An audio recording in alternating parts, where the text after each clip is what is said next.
everybody, and welcome to a new episode of the MinnMax Show, a place about games, friends, and getting better. I'm Ben Hansen, joined by Jacob Geller.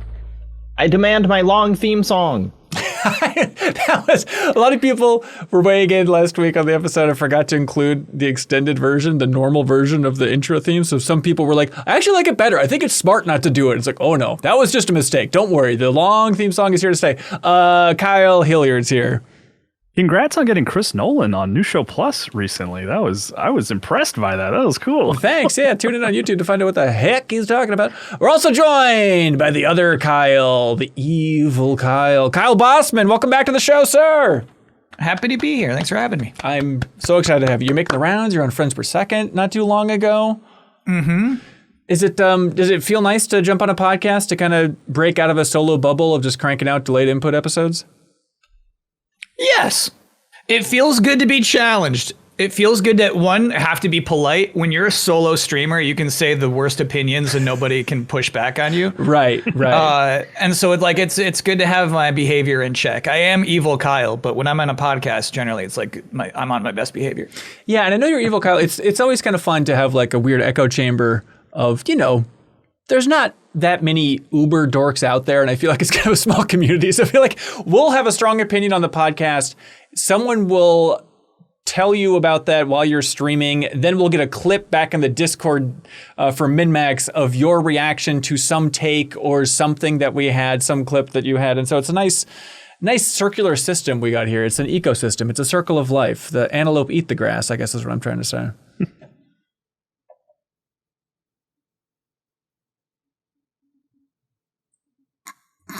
No comment. He's on his best behavior. Welcome to this episode of the podcast. We have a lot that we're going to be covering. I was hoping no one would talk. I was hoping no one would hop in. Welcome to the show. Is that a thing? The antelope eat the grass. What are you talking? What is Lion King, baby, Circle of Life. Circle of Life. Is that like a line? Is that what somebody says? That's like the line from Lion King is antelope eat the grass. Can't you picture James Earl Jones saying that? Come on.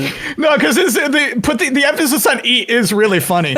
Antelope eat the grass. They eat the grass. Eat's the least important word there, but yeah. Well, let's just say we're going to be eating some grass here today with this here episode of the podcast, because boy, do we got a lot to talk about. We got Denshattack, the new Dreamcast feeling Tony Hawk flavored train game that we've been talking Kyle, about. give us the quote. From my review. It's the best post-apocalyptic stunt train driving action sports simulator anime ever created. Yep, we'll be getting to that, baby. We're also going to be talking about Legend of Zelda: Ocarina of Time. Kyle just replayed it to prepare for the remake and stuff, and so we're going to be talking about some. No, I just played it for fun. Oh, really? Okay, you're going to cleanse your mind before the remake even comes out. Great. So we're talking about that, some takeaways from playing that game in the year 2026. Back half of the show, of course, we have wonderful community questions submitted over there on Patreon. A ton. It was like 186 or something submitted this week. It's unbelievable, everybody over there on Patreon. Thanks for making this show better each and every week. But to kick off the show, we've had some rough weeks, some rough topics in the game industry. Now, tell me if this is too, I don't know, simplistic, positive, saying, hey, let's all dance on top of the Titanic. But I was thinking, like, what would be kind of fun is we should just make a big list. And the list is a big list of things that are always fun in games. And here's, like, every once in a while, I do that mental exercise. I don't want to be a game developer, but I started thinking about, like, if I did make a game, what would I put in it? What is, like, guaranteed fun for players basically every time you encounter it? Is there any way to scientifically boil it down? And then I said, Eureka, the MinnMax community. So we put out a call on Patreon, sent it out to thousands and thousands and thousands of people, and people submitted those suggestions for things that are always fun when you get to do in a game. We have our own. We're going to be building this big list. Best case scenario, some wise developer looks at this finished list and then says, now I'm going to make a game that incorporates every single one of these, and I will win Game of the Year. They make the Homer Simpson car of video games. I mean, is it? Maybe that's like the theme for the next MinnMax Game Jam. It's like incorporate every one of these things and squeeze it in honestly, if you can. There are ones where I'm like, if you even did one of these, I would be so happy. Yeah. Like if I could just make every game do one of these 30 things, I would be thrilled. Let's get to it. All right, so we should just start volleying stuff on this list because we each have our own and then community suggestions as well. Let's start with our own. Not that they're better or worse in any way, but what do we got for things that, like, if you cut out a game, it's like always fun, guaranteed forever? I feel like this might be controversial, maybe, so I want to get out there first, or maybe everyone has the same idea. Double jump. I think doing a double jump is like a very... Okay, good. That's reassuring. Like, just a very basic thing that's, like, pretty much always fun, is to be able to jump again after you jumped the first time. I think so. So here's the thing. The list of things that are always fun in video games. Obviously, there are some games that have bad double jumps. Right. I feel like we have to exclude that from the list. Like, obviously, like, it's not like, oh, a bad version of that would be not fun. Yes. You know what I mean? We can't go that deep into it. You're right. But a solidly made game, if this is in it, it's like, hey, this is making the experience better. Something is triggering in my brain that enjoys this. But it's like, yeah, there are I've never played a game with a double jump and been like, I wish they didn't give me that. Right. I was having more fun without it. Right. Now, Boston, for some reason, I really thought this was going to be a pushback. I don't know why. Maybe that was your controversial opening? Triple jump. I don't know. Triple jump. Well, because before we started, Bossman said there are some things that I'm not going to let on this list, and for some reason in my head, I was like, I bet he's talking about double jump. Oh, that's right. We didn't set that up. They have to be unanimous. Every item on this list, all four of us panelists will have to agree upon is something that is always fun in video games. And beyond, but yeah, I'm cool with double jump. Beyond the panelists, I mean, it has to be unanimous amongst everybody. Like, if one YouTube commenter is like, I actually don't like that, I don't think that makes we'll take it off the list. We'll take it off the list. Yeah. So leave a comment. Can you blur it on the YouTube video? Yeah. It'll be the most like stitched together version ever. I've got an easy one.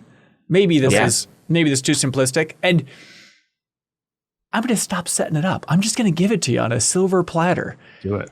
Lapping the level up meter. We all like a good level up, but you know when you get so much XP that it's like brick, and you go multiple rounds with one experience. You get a bunch of levels at once. Yes. Is there? Yes.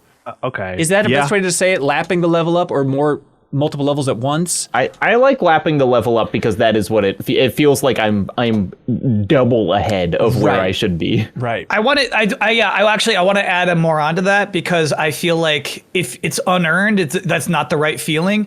It should be like lapping the level up because you did something hard. Do you know what I mean? It's like I went out of my way to fight a boss I shouldn't have fought, and then I lapped the level up. And if it happens naturally. Yeah. What about something about even like Vampire Survivors? You're not really earning that, but it'll happen. I guess you find the trinket that gets you the magnet.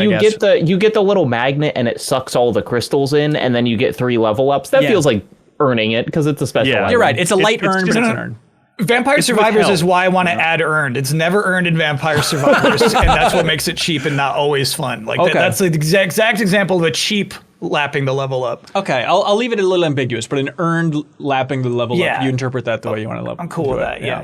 Okay. Okay, I've got a good one, I think.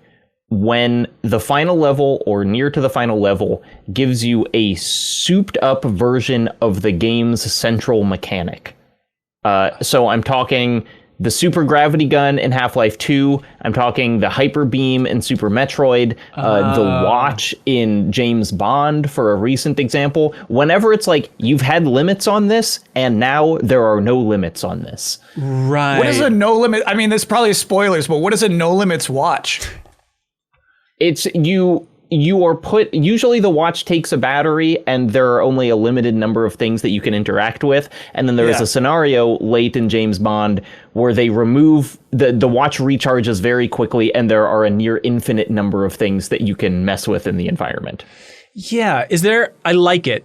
I'm trying to think. And I think it would be, would it be souped? I think like it's soup as up a in car? Is it like limitations removed or something? I don't know. I guess no. You spelled it. Isn't really, yeah. Well, here's my question though: is it just? No, you spelled it right. Like sequences of being overpowered? Is that the way to put it? Is that just like brief overpowered window? Well, but I don't want it to just be like when you get the Mega Mushroom in Mario and you get to stomp through the level. I want it to be like I've been playing with this the whole game, and now it's. And I've been balancing, the costs and the benefits, and now it's just benefit.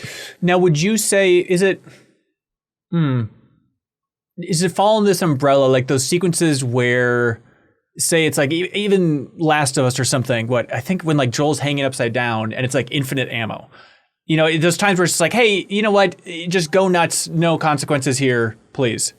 No, because the game doesn't tell you, like, Joel is super powerful now. When he's upside down, he doesn't need ammo. Yeah, okay. I'm talking about Mother Brain melts into Samus, and Samus gets a rainbow gun that makes...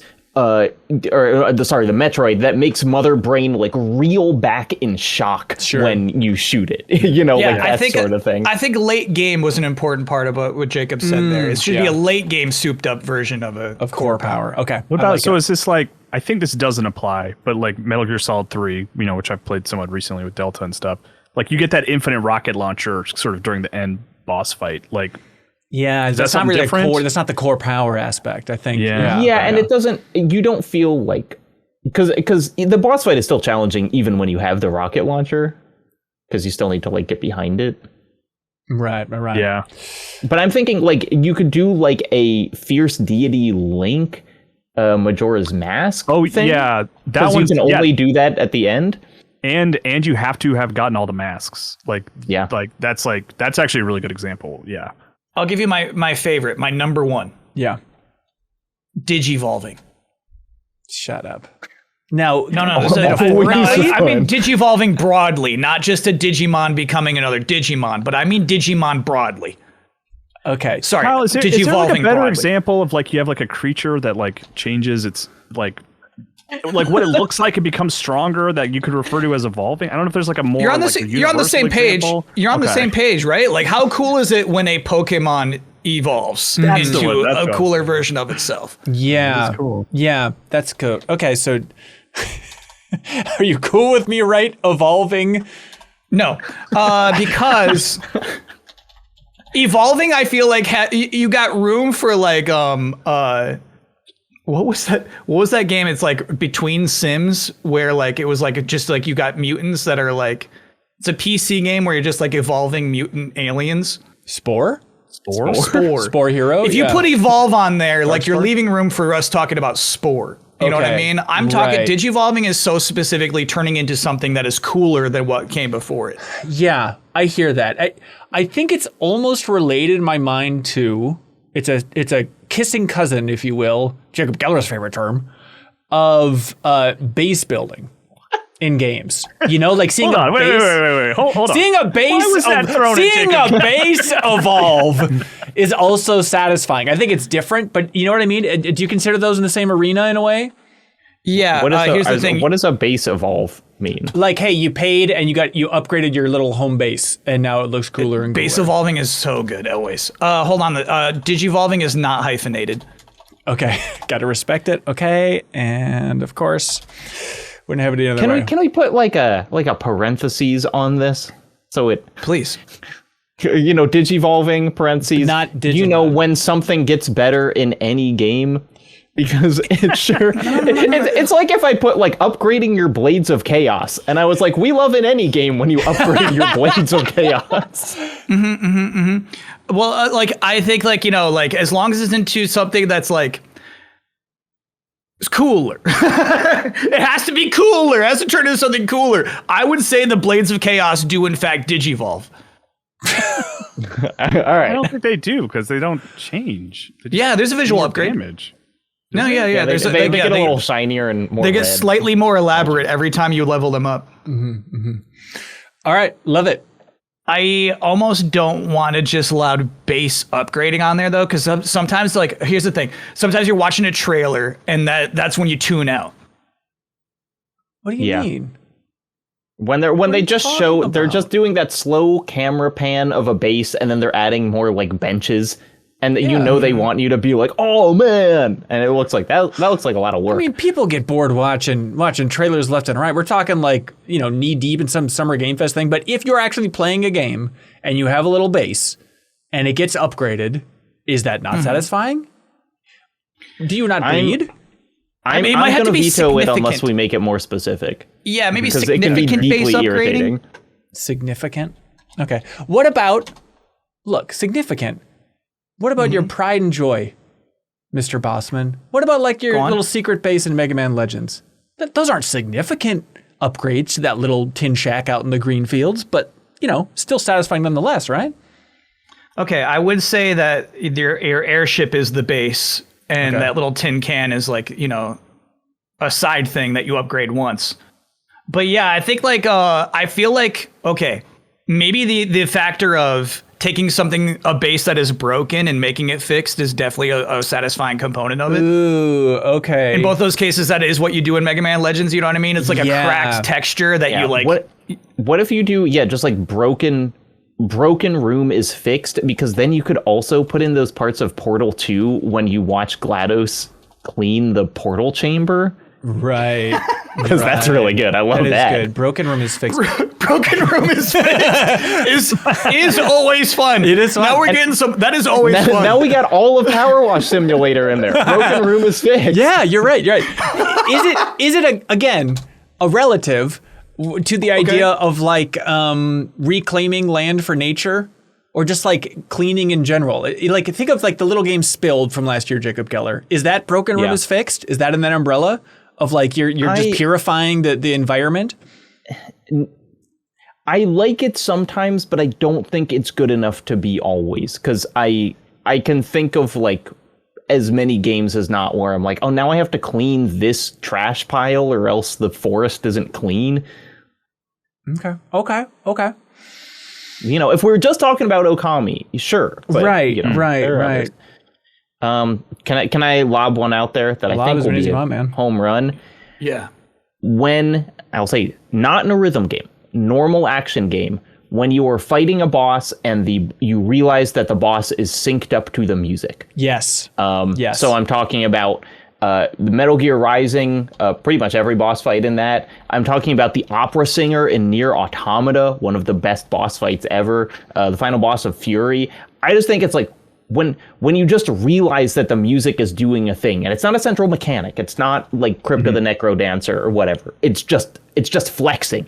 Now, on the small scale, is this also like New Super Mario Brothers when the Koopas are like ba ba, that level? Yeah. We need a word before music because the ba-bas are bad. But I still like it. Look, I don't like the soundtrack to New Super Mario Brothers in a big way, but I'm excited the first time I see those turtles look at me during ba ba. Well, I said it boss. might have to be compelling music or boss music. Yeah, like I don't know. I hate those ba-bas. I'm not just talking about when you're playing a Mario level and things are bopping to the music. I'm talking about when you are fighting a boss, the boss has a separate music track and the boss's attacks are synced up to the music. Oh boy. Okay, so boss attacks synced up to music? Yeah, or just you could say boss synced up to music. Okay. Boss synced up to music. All right, we'll take it. Boss men synced up to music.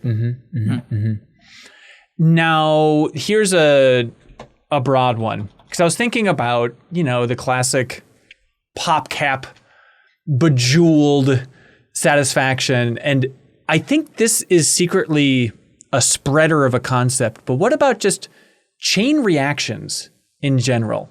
Always fun in games. You think of like, hey, you start some grass on fire in Zelda, that then spreads out, causes explosions to happen with some explosive barrel. Like that, it feels like that same part of my brain as a bejeweled, things are kind of cascading, I love that. Okay. When you get a multi-ball and it turns into more multi-balls. Right. It's like, I can't even keep track of what's happening now because things are just rolling downhill. And all right, it's a broad one, but I think it's good. I will never complain about a very obvious explosive barrel in the environment.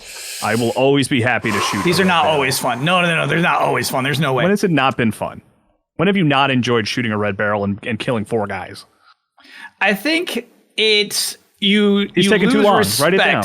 Yeah. You lose respect for your enemies when they die that way.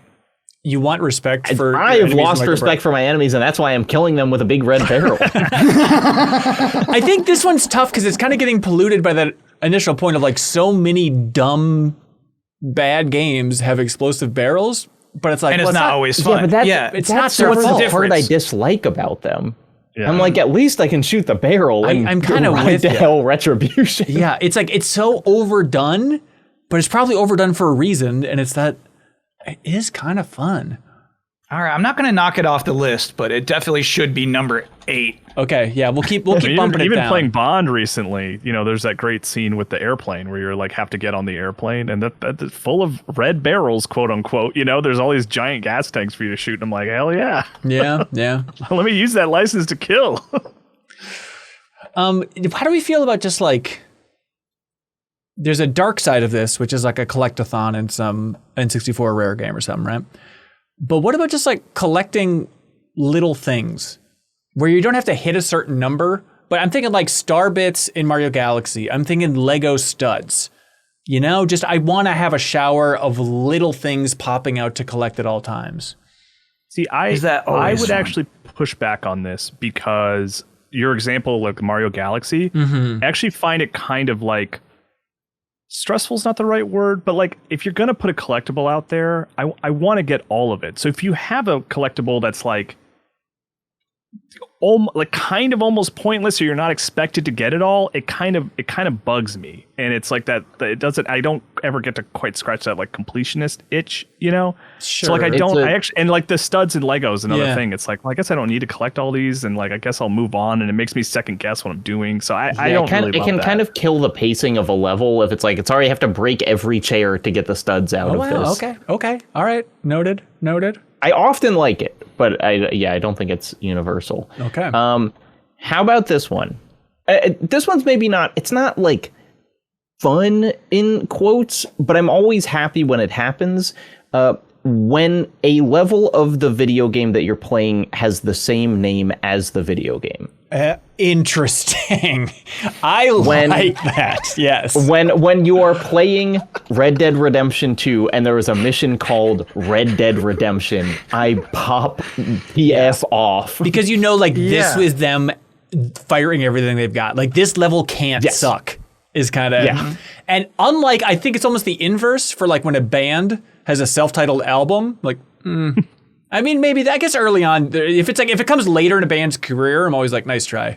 Just because you put TV shows do it sometimes, and like when TV shows, I love that too. Right. Yeah. When there's like, it's usually, you know, close to the series finale or whatever, and it's called, here's the episode called Game of Thrones or whatever. Right. Yeah. You're right. Now, is this clever or fun? I think it's kind of fun. I get a thrill. Yeah. Okay. It makes me more excited to play it. Yeah. I see this list as us giving advice to any game developer, and if we can give them that piece of advice, they should take it. Right. Yeah. Why not? What does it hurt to have it in there? Yeah. That's good. I got one that's pretty specific. Yeah. Killing a boss in one hit because you did something sneaky. Okay. And potentially, like, the thing you just did took longer than, you know, the boss fight would have, but there's just something so satisfying about killing a boss in one hit that otherwise would have been an entire boss fight if you didn't go and get that thing to get that thing to get that thing. Right. Finding their weakness or something like that. Like, yeah. Okay. Yeah. I like that. Is this fun or just satisfying? And is there a difference, Your Honor? You know, when you're playing, think like a 3D platformer or something where it's like, you got to find 6 keys to open the big door. Go find them. And then you find like 4 of them. And then it's like, actually, we'll just open the door at 4. You know, like they save you fetch quest items. Who does this? This happens in games. This happens every once in a while in a game. Be This like, doesn't well, happen. you've gotten close enough. Maybe it's like some late like shortcuts in game design and just being like, you know what, this is a pain in the ass. Let's just go ahead and abridge this. It's happened.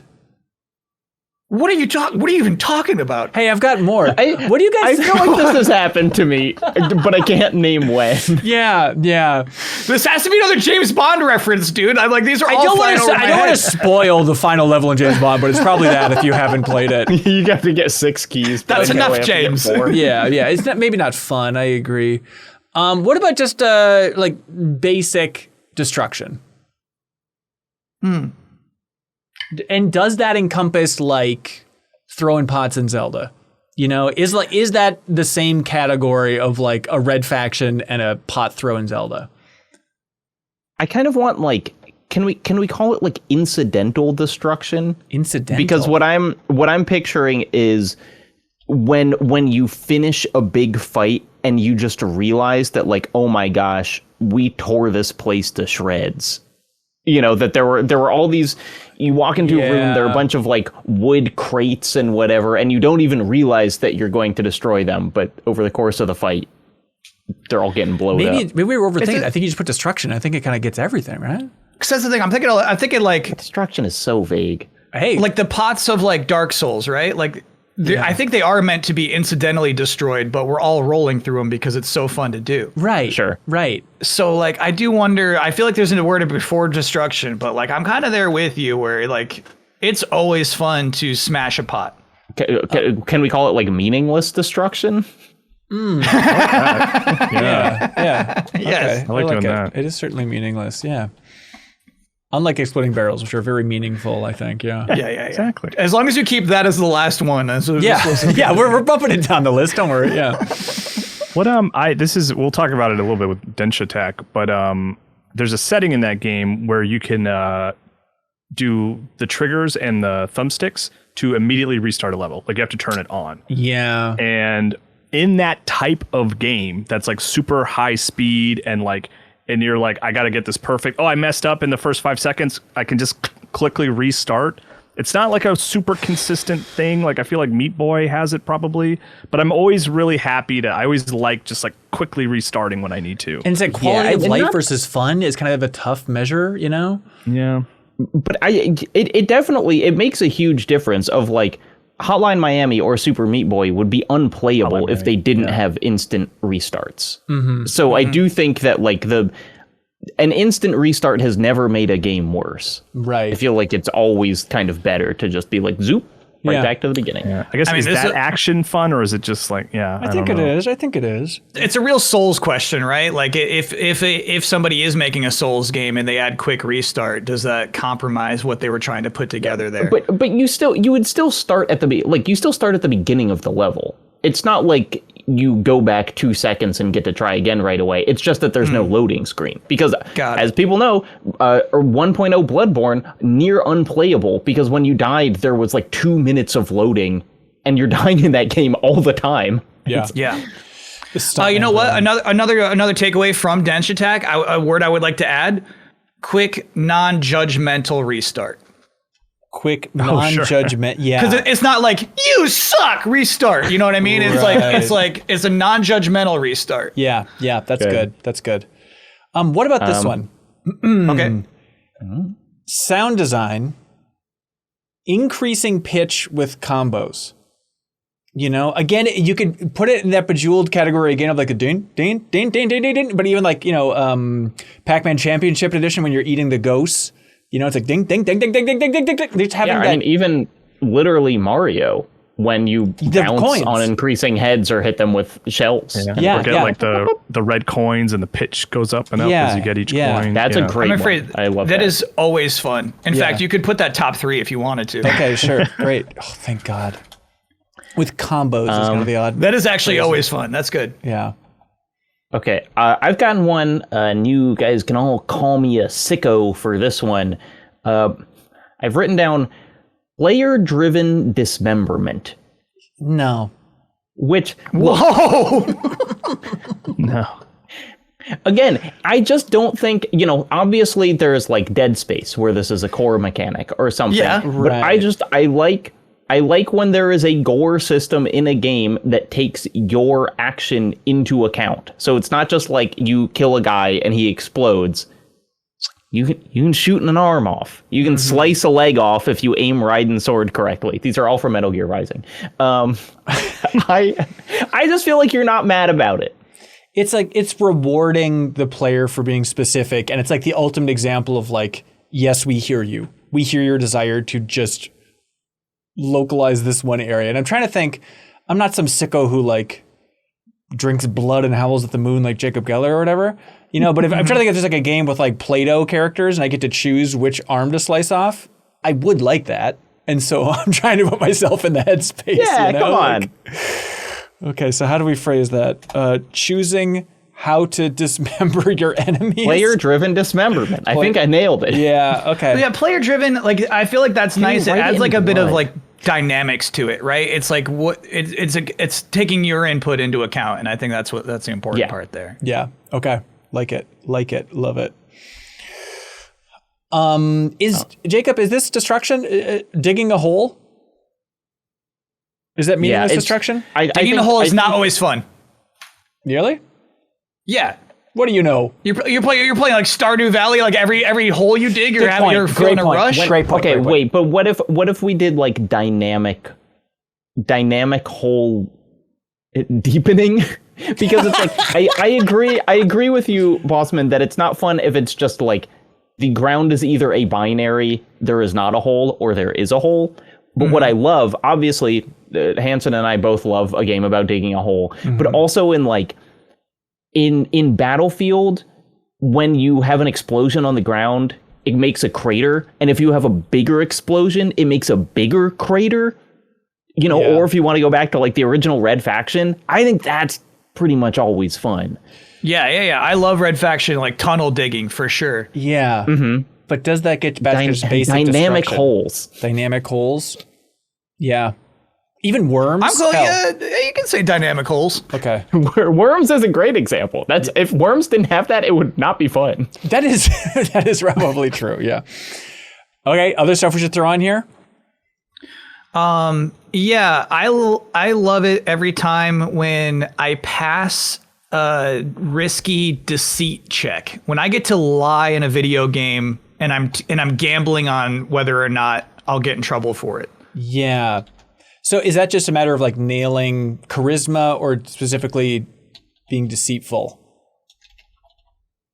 Yeah, I think honestly you're right, because you're right. If I wasn't lying, it wouldn't be as fun. So truly, like trying to pass one over on an NPC is a real rush. Yeah, I think that's right.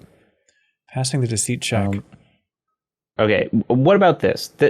I'm open to taking this out because it's worded a little weird. When a game breaks the fourth wall to invade your privacy. And I'm talking about always fun. I'm talking about but think about games. I'm not talking about me owning a meta quest that is like scanning the size and shape of my room, but like when obviously Psycho Mantis reading your memory cards. Right. Great. Okay. Recently, something like Doki Doki Literature Club looking at the name of your computer and calling you that, or Pony Island using your Steam friend names to pretend that they're sending you messages. I always love that kind of weird fourth wall break where it seems like the game has access to something that it shouldn't have access to. It's a slippery slope, but I hear you. And it's beyond just fourth wall breaking is always fun. Because, lots of games are like, I know you're playing a game, but if a game can be like, there's something about you specifically that I'm saying that I'm not just saying to every player who plays this. Right. So here's the thing. I feel like this is a case of some games doing that really well, but not a thing that could definitely always be fun. Don't you think you'd get tired of that if 5 more games did that in 1 year? Whereas I would like if I play 5 games that got double jumps back to back, I'm stoked. But if I get 5 games that are like, "Hello, Kyle, I looked at your search history," like I'm gonna 5 games doing that, I'm gonna be like, stop this. Yeah. I don't know. But it feels like it's like it only gets done in a specific kind of narrative. So I haven't felt like we're at risk of over invasions of privacy in this specific regard.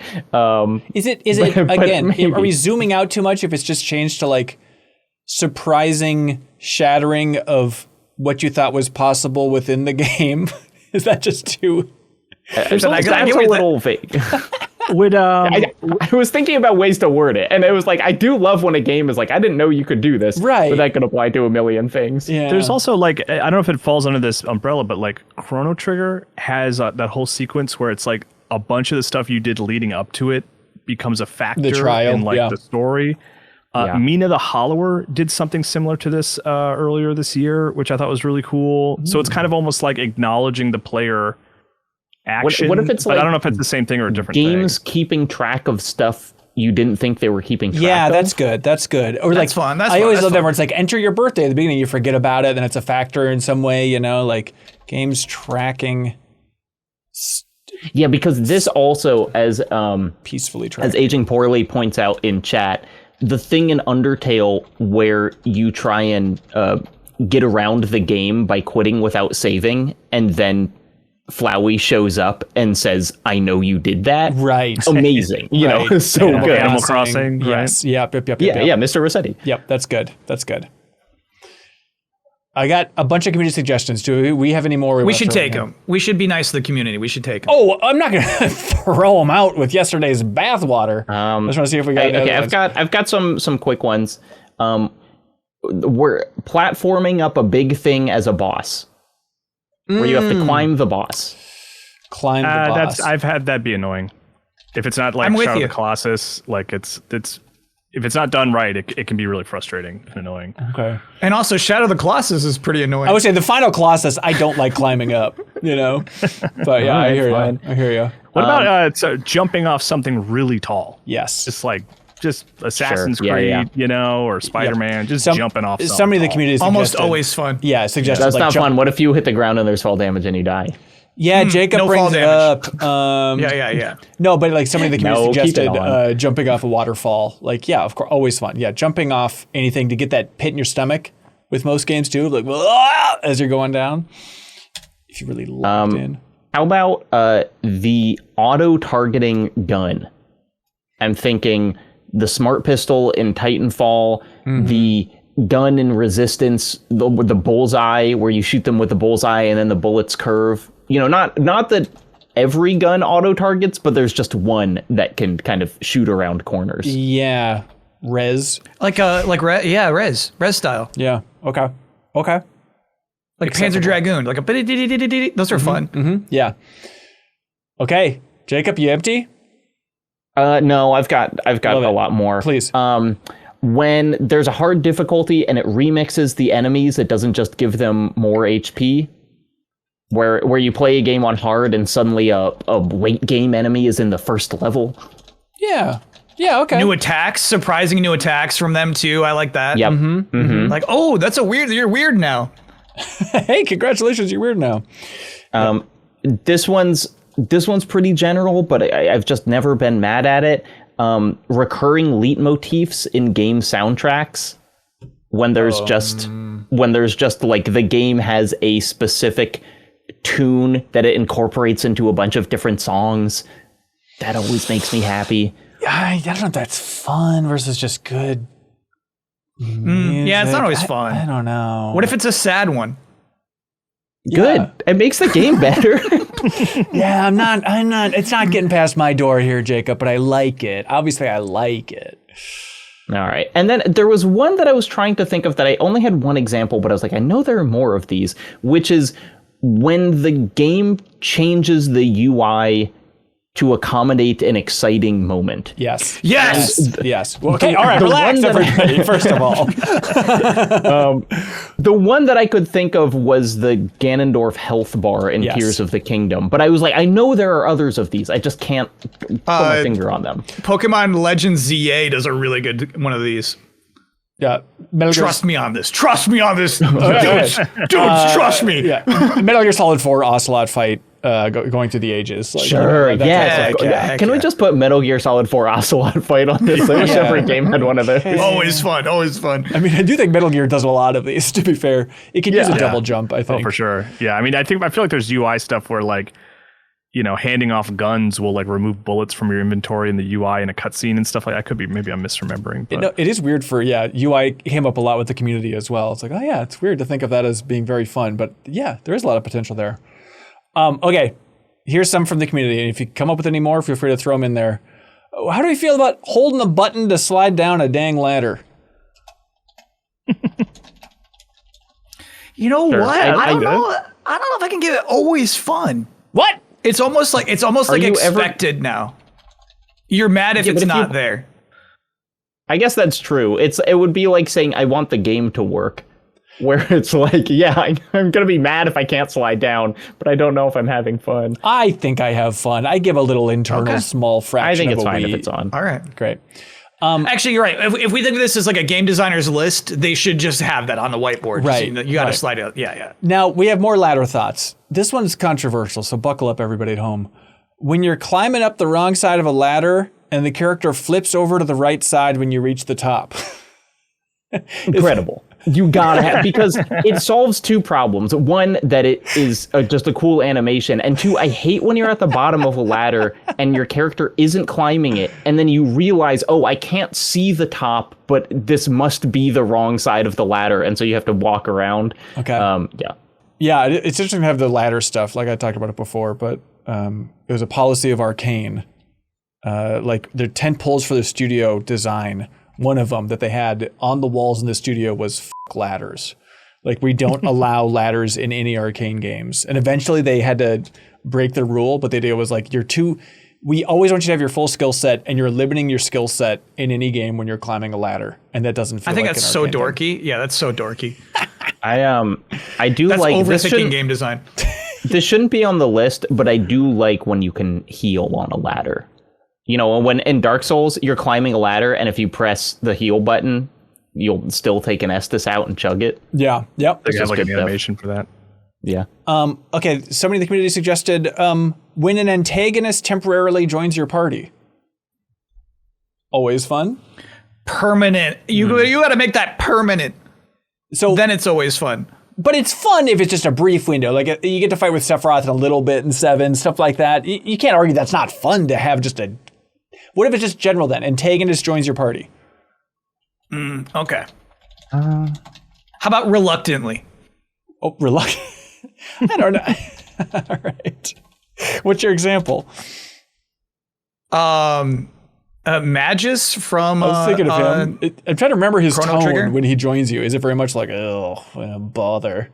Yeah. You know, he's tsundere. He's just like, okay. Just so you know, I'm doing this for, my own goals. Right. Related to the Sephiroth thing, can we say new party member is insanely powerful? That's or temporary party member? Where it's like you've been fighting, you've been struggling against these lizards for a long time, and then a guy joins your party and he can take out 12 of them in one attack. Yeah, that's probably the same idea. It's not exactly getting Magus in there, but yeah, for sure. How do we feel about just the general air dash? Is that fun enough to include? Is it in the double jump arena? In the double jump arena, I suppose. Yeah, but I'm always grateful for it. Yeah. I'm always disappointed when you can't do it. Yeah. And so I add the word substantial to it, and air dash has an expected distance. I've had some tiny air dashes that are deeply unsatisfying, Okay. Yeah. I'm sorry. Substantial air sorry you had to dash. experience that. You can say if it's not fun in something, hit stop. Yes. Oh, Sakurai knows. Yeah, hit stops. Yeah. It's fun. I'm thinking about when you go back and play a Super Smash Brothers game that does not have the giant freeze frame on like the last hit of the fight. Mm-hmm. It feels so much worse. Yes. Than that just perfect zoom in. Yep. I think you're right. Did the original didn't have it? Did Melee have it? Like when did it start being there? It has. I think they have a little. So hit stop is when you hit someone and there's kind of a pause in the animation to really sell how powerful the hit is. I think all the Smash Brothers had it to an extent, but the level that Ultimate cranks it up to where the entire game freezes and zooms in and the background changes color is like the perfect version. Does drifting belong on this list? No. But drifting can be frustrating if it's not done well. Yeah. Yeah, the Bond game has a handbrake, and I never figured out how to effectively use it. Okay. The Bond is like the filter that all these things. If we reference this game one more time, I'm gonna lose it, bro. That's the one. One I had, and maybe this is because I've been playing Ocarina of Time, and I use the word hook shot, but I mean it broadly as like something that lets you pull yourself to something else, like whether that's like Devil May Cry, like using the ability to grappling hook shot. So Like hookshot is like a broad term of like a device that like pulls you from one point to another. I think that's a grappling hook. That's what that device is. Sure. Right? Yeah. I like I said, I just played through Ocarina again, but it's called the hookshot there. So I got a kind of crazy take. I love grappling hooks for most of my adult life. I'm cooling off on grappling hooks. Yeah? Oh, really? Based on what? Here's the thing. I feel like they are like deeply impossible to ever exist, right? So it's an impossible technology, firstly. Okay. If you think about how much wire you actually need, and then like to create tension, to create a lock, and then also to pull you up so rapidly, the device you would need to be freaking huge, not something that Batman could just fit on a utility belt. Also, when I die, there won't be a hit stop. Yeah, and there's no quick restart. So here's the thing. Yeah. So I'm saying like it should be something that is special. It should be like, oh, you have a special thing. This grappling hook is a special thing that you have and you can do. But it's treated like this wide, broad thing in any video game universe that anybody could pick up a grappling hook and be efficient with it. All I'm asking for is to be proven to be difficult, to have some schlub try to pick up the grappling hook and fail with it and injure themselves. Should be like a precedent in every video game that has a grappling hook to show you that the person who is using it is highly proficient. Mm-hmm, mm-hmm. I feel the same about double jumps. We should see another character try double jump and injure themselves. Yes. I agree with that. It would be fun to see someone fail at a grappling hook, but like you're not fighting against it being on the list though for that reason. This is just this personal stuff I'm going through right now. I'm fading off of grappling hooks. I'm trying to remember, thinking about feeling special. I'm trying to remember, wasn't your video about Final Fantasy 16? Something about like being a special boy. And I'm not saying being a special boy is fun on this list, but that was the theme, right? It's like the games where the theme is you are a special little boy and they pat you on the head. Right. Yeah, which is most of gaming, if I may be so bold. Speaking of... Looking cool, Joker. Right. Yeah. But speaking of failing to double jump, somebody in the community suggested enemies falling to their death. Just like, off a cliff type of thing. Yeah. I'm trying to think of, remember in Death Loop that they gave you a really powerful kick and then they just put so many enemies near cliff sides? Mm-hmm. Yes.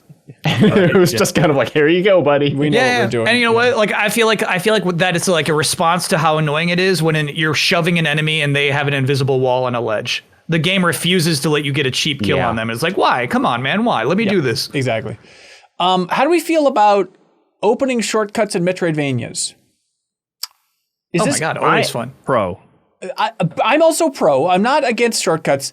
But is it also like, kicking down a ladder in a Souls game, not really a Metroidvania, just like, so is it just like accessing shortcuts, unlocking shortcuts? Opening shortcuts. I had unlocking shortcuts on my list and I wasn't sure how it would be received by this jury. But for me, I think of like that kicking ladder sensation, but I guess. Which I would argue in Dark Souls it's always a relief. I don't know if it's fun necessarily. I think you know what makes it fun is it being chunky, to chunkily unlock a shortcut. You know what I mean?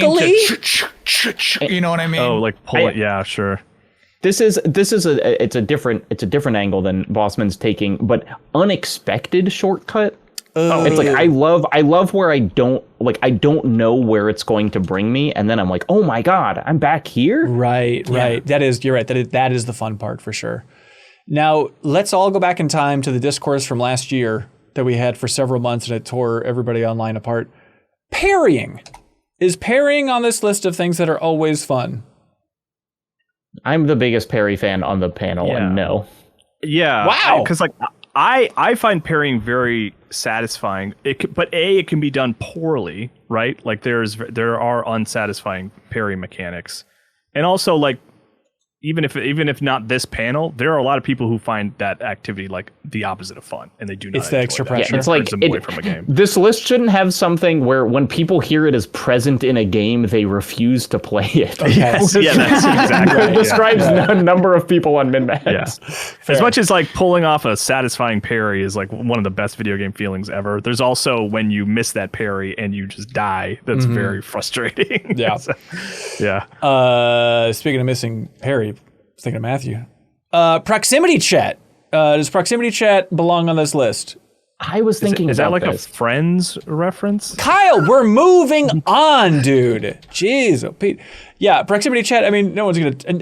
Now there is in my mind. I'm like, I guess if you're playing Call of Duty and someone's screaming at you. But again, if we're thinking of like the worst case scenario. But in general, always a fun thing to have a proximity chat option in your game, right? I don't really like having chat in games. Like, I don't find that having chat of any kind necessarily improves the game. But that's the thing is, like, proximity just take chat. all multiplayer games off the list because Kyle doesn't like playing them. But like proximity chat with strangers. But you have is had not bad always fun. experiences with other humans being near you and talking, though, right? Yeah. But it's not. Yeah. But the bad experiences are not proxy chat. The bad experiences are you're in a COD lobby and people are just saying things. But proxy chat is like Peak or that game mode that was in COD 4 that they never put in again, where you have to be nearby them. Like, that's always good, even if the people suck. I don't know, man. Like Halo 2 that was like a big thing. We talked about this before, where I was surprised when proximity chat became such a touch point recently, because I was like, that was like a Halo 2's thing. Like, Halo 2 was all about proximity chat, and I had plenty of crappy experiences with proximity chat in Halo 2. Like, Add with buddies. Yeah. Proximity chat with buddies. Yeah, sure. Yeah. There it is. Fixed. God, game design is easy, you guys. Drop kicks? I just want to say Matthew Perry's death was really sad. Of course. It was sad. It was sad when he died. It was not like a thing that's like... No one's arguing that. Let's move ahead and talk about drop kicks. Where was I for the first part of this conversation? So they said drop kicks, thinking of you, Smash Ultimate Bowser. And I'm thinking of like, brawlers, like, anytime you see a drop kick, always fun. My favorite thing in Dying Light, the zombie parkour game, is how good the drop kick is in that. You're sprinting across rooftops and you hit a drop kick and send a zombie flying 40 feet. Yeah. Okay, I want to say this though. I think it's like a 2-button input, right? One to jump and then one to pull off the drop kick. I feel like the actual action is important. Yeah. Someone else. So there's not a drop kick button, but there's a jump and then a drop kick with multiple buttons. How do we feel? Thank you. About using a melee weapon midair? Love it, but it's not always fun. Okay. Yeah. Okay. You can think of some crap. Okay. Broad. How about enemy juggling? Is that what you're looking for? No. Like using... Okay. No, I'm thinking like Fire Emblem character in Smash jumping across the map with a good that's like my vision of the feel. That's different from air juggling, I think. Yeah, that's just swinging a sword almost. That's just kind of a normal attack. That's a normal. Yeah. Okay. Time slowing abilities. Time slowing? Time slowing abilities. Yeah. I can't think of a time when didn't like that.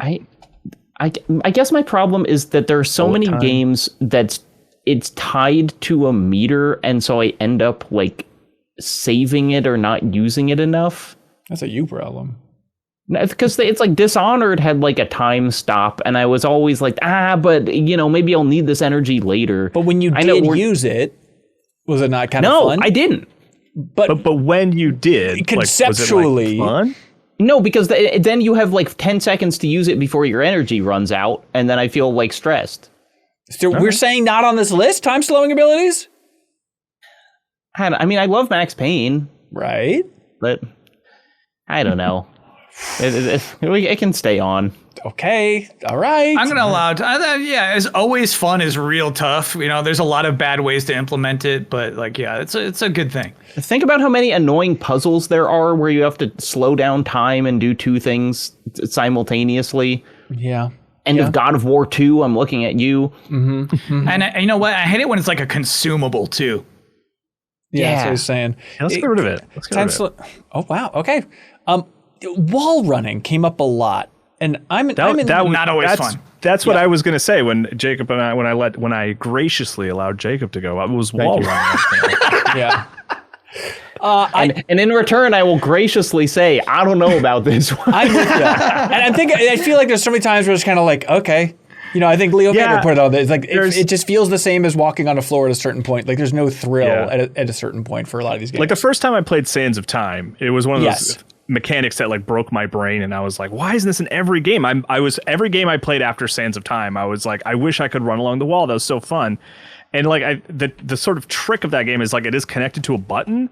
And so often now the sort of mechanic is like, well, you just kind of jump towards the wall and you'll run on it. And that's like inconsistent. And like, so that can be frustrating.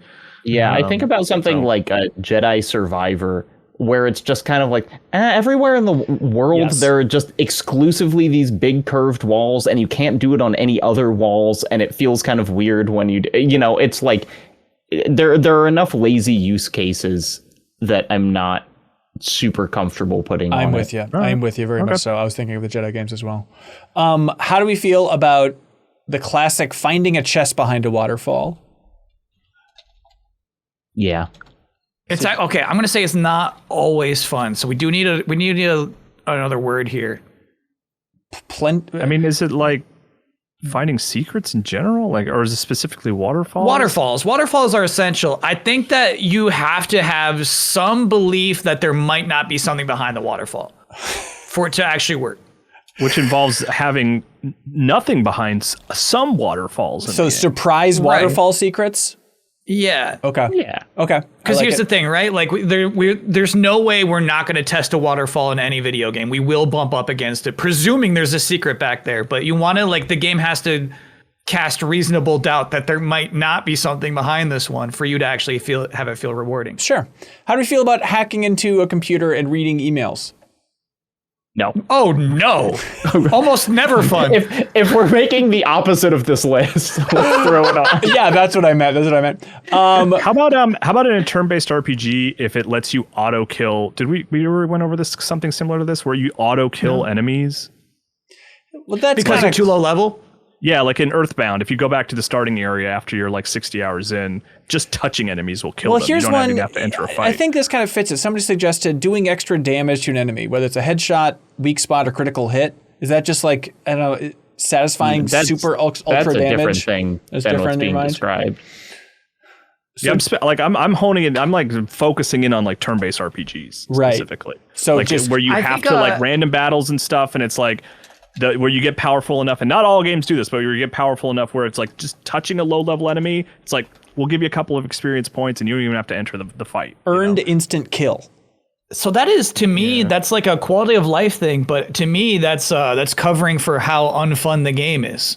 You should want to engage in those battles, right? You should look forward to those battles. So for them to just skip it. But if we take the action of instantly killing the enemy on its own, are we having fun in that moment? I know I am. Yeah, so I feel like if there's something tied to, like, because I definitely had that feeling. Like, I love in an RPG going back to early areas and stomping those enemies. That's such a good feeling. Right. So is the way to phrase this earned instant kill? Or could you just do stomping early enemies? Because then that could encompass. That kind of covers both. If it is fun to kill them. I like that. Stomping early enemies. Are photo modes always fun? No. Okay. Okay. How about this one's you turn-based RPG fans can help me out with the wording on this one, because I want to fit somewhere like 9999 damage. Right. But sometimes in games it goes above. So just like max indication you've done max damage somehow. I love seeing that 9999 pop up. Yeah. Yep. You've hit the ceiling. You've done max damage. Yeah. So somewhere in said, when you set a stupidly large explosive trap and then a mob or a boss walks into it, or somebody says setting a trap in a PvP game and then getting a notification that you've got to kill way after you've forgotten about it. I think just like setting a trap, like, you know what I mean? Like an enemy triggers trap you set. Proximity mines, even on a basic level. Right? Like just be like, oh, you fool. That feeling and knowing that it's going off. Yeah, that can be really fun. Triggers trap you set. Okay. Now this is maybe the new number one, so everybody get ready. They say something that's always fun is shooting or parrying a bomb into a boss's mouth. They chew it, or they look like they ate something terrible. It explodes, and then they turn red and smoke comes out of their nose. Just went through a bunch of that. This is just what I picture every Legend of Zelda boss fight being. So yeah, because here's the thing. You want to, I feel like ideally in a boss fight like this, we're doing this 3 times, right? Yes. Ideally, like there's some visual effect on the boss, not just like a Wile E. Coyote, I blew up and I'm fine 1 frame later, but like what I feel like would prevent what you're describing from being fun is the idea that I didn't really even hurt this guy that much. Yeah, devastating. Yeah. He gets more and more red as he swallows more bombs. Devastating hit on boss from him swallowing a bomb. There's also a version of this where like it's not immediately apparent that the boss can swallow a bomb, and you kind of accidentally figure it out. Like it's not even necessarily like the primary. You're not really. That's just a way to beat this boss. Like that's always feels really good when you get someone to eat a bomb against their will. You know. Now this is in the arena, forcing enemies to hit each other with their own attacks. This is one of my favorite things of all time. Yeah, they say Dishonored, using time stop to position enemies in front of their own bullets. Heat signature, swapping with an enemy as they shoot you. Tactical breach wizards and into the breach, pushing enemies into each other's paths. And that's different from swallowing the bomb, right? That's a very specific, different thing. You know what, though? Into the breach is not that fun. The robot pushing game. No. I'm poison shurikening that conversation. This is different, to be clear, than like 2 AI enemies who just happen to be fighting each other, right? I think so. Like, I don't find that fun. I actually find that kind of passive. It's the forcing. It's the forcing, I think. Yeah. Okay. Yes, like but then sometimes in games when there is accidental friendly fire, then the enemies intentionally start fighting each other. Kind of like a Monster Hunter thing. You know, if you can make them hit each other, then they get in a big battle. That's fun. So forcing enemies to get hurt by own attacks. Yeah. Okay. Yeah. By their own. How about when an NPC sends you on a quest line to retrieve an item, you already have the item, and then they have additional dialogue surprised that you already have it. Yeah. Try and figure out a short way of writing that out. Surprise. Yeah. NPCs like you have what they need or something. Because what I don't like is NPC sends me out to have 5 tomatoes. I already have 5 tomatoes. The only option is I talk to them again and they say, "Hey, thanks for bringing these back." I want them to say, "Oh my gosh, you already had these? What are you, a mind reader?" Some sort of special boy. Yeah. So or you already opened some gate for somebody. I love that. That's always fun. NPCs acknowledging you're ahead of the game. Yeah. That's a good way to word that. Thank you. Let's see. When you ragdoll, somebody says. When you ragdoll? When you ragdoll? And when you ragdoll? When you ragdoll? This is a zigzag situation. That can sometimes be annoying if you're like in a frustrating moment and like your character starts flailing and like falling off a cliff. Okay. And, you know, like, I was trying to think of some kind of ragdoll one because I do love, exaggerated enemy death ragdolls. Mm-hmm. That's it's fun when it happens to them, not to me. Yeah. And that's different from falling off the cliff. So just because like when you shoot a guy and he just goes spinning off into space because he has lost life force in his body. Exaggerated enemy ragdolls, yeah. Let's see. Something that is always that double G. Is that not? Is it one word, 1G for exaggerated? I thought so. No, Google says you're wrong, and Google says sit down before you got fall a double down. G and exaggerated. Yeah, that word looks crazy to me. I think it looks like it's like way different than how it's supposed to look. Yeah, that's nuts. Okay. Exaggerated. Try and get ready for this one. If that blew your mind, what about this one? Okay. When you're in a car and you press the A button and the car jumps. Can we like that when you hit the A button and the car jumps?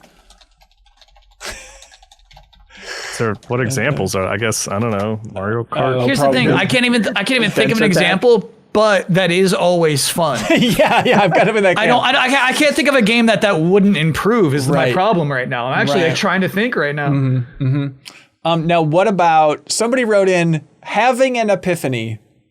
Having an epiphany? I don't really know. Why'd you say it like that? I think they're probably trying to describe, eat the grass. They're trying to describe like Outer Wilds, right? I think so. Putting everything together.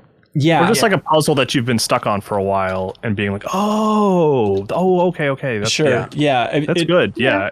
I think we just might hard to define. It's not really good. Endorphins. Hard to put that in game design of like make sure your players have an epiphany. Well, remember that was Will Wright's whole pitch for Spore. Is the goal for the game was I want to gamify a religious epiphany. Which is the coolest like mission statement for a game ever. And we all agree he hit the nail on the head. I watched Sarah's series. It's perfect. Yeah. Let's see. Discovering a small, seemingly insignificant cave entrance that suddenly opens up into a huge dungeon. I'm playing Hell Is Us right now, and I keep stumbling across these. I feel like we've kind of hit that. Sometimes that can be kind of intimidating, and you're like, ugh, I don't know. I wasn't preparing myself for like a giant area to explore. Sure, sure. Experiencing. Let's see. Getting someplace the developers didn't plan on you getting. Sometimes I was thinking about that. Always fun, I feel like.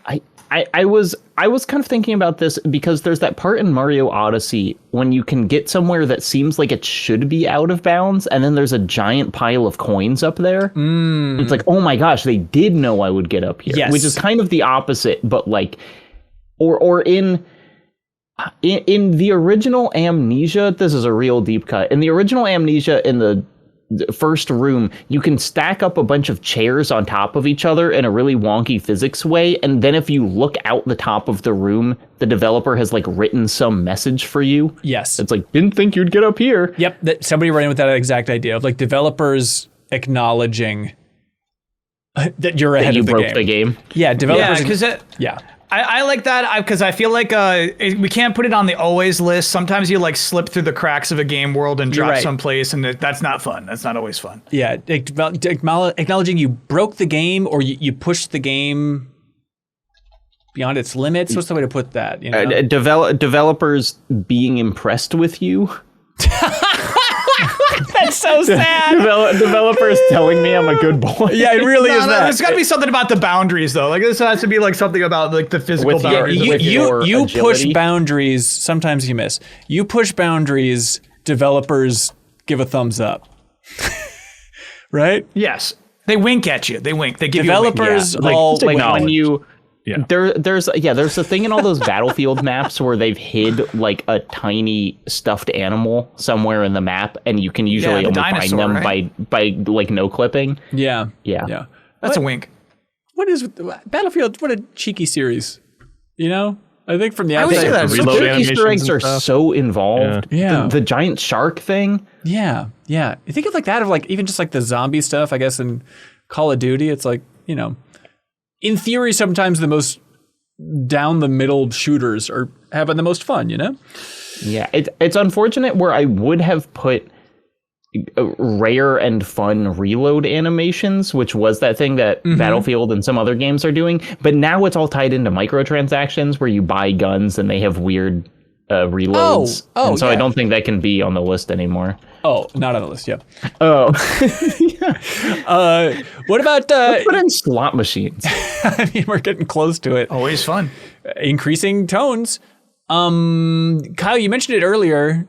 What about just a rocket launcher? Is a rocket launcher always fun?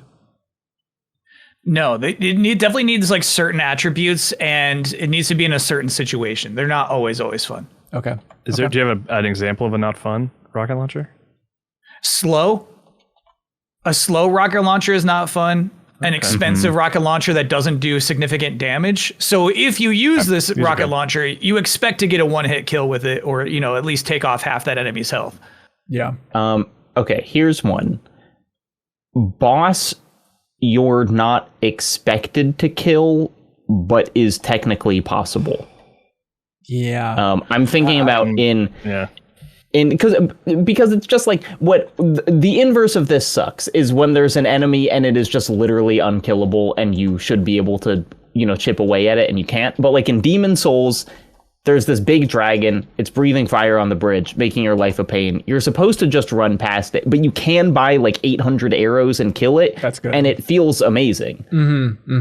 I like that. I don't know. Those are kind of like it's like, oh, that seems like that would be fun for someone who wanted to try to do that.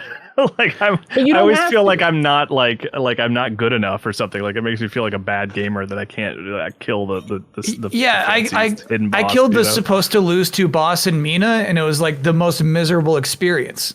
At the beginning? It made me hate that game. Yeah. Really? Yeah, I was thinking that's what made me hate the game. I fell in a hole 900 times and I said, I'm not playing this game anymore. It's not hole-lure. But yeah. I think that can't always be fun. I feel like maybe what you're describing though is like, here's the thing: the 800 arrows is a workaround to that, right? You're not engaging with that boss in the way that like will destroy you when you're spending hours to learn how to beat it. Here's a bold one. That's almost like developers acknowledging that you did something secret. It's like, we'll let you kill this thing. It's just like impossibly hard. We don't really expect you to, but hey, you did it. I'm not going to breathe fire on you anymore. Could cheesing a boss be in here? It's always kind of fun. No, that makes me feel like I'm not playing the game right. I got an achievement in Sekiro for cheesing one of the late game bosses, and I've never felt good about it ever. Wait, you got an achievement? Yeah, or like a trophy or something. It was like the fiery boss. He's like totally optional, and I got it to like fall off a cliff, and I've never forgiven myself for it. I thought you meant the achievement said like, "Hey, you cheesed a boss." Oh no! The achievement was like, "Great job, you killed this boss," and I had to be like, "I kind of didn't," and I don't feel good about it. You did. Hold your head up, man. Did. Enemies falling off cliffs on the list. It's on the list. It was always. It is on the list. It is certainly on the list. Here's a bold one. Okay. I think you're gonna have some emotions with this one, Bossman. When games do unexpected environmental jumps of like, bam, new environment, bam, new environment. Recent examples include the training mission in 007 First Light. No.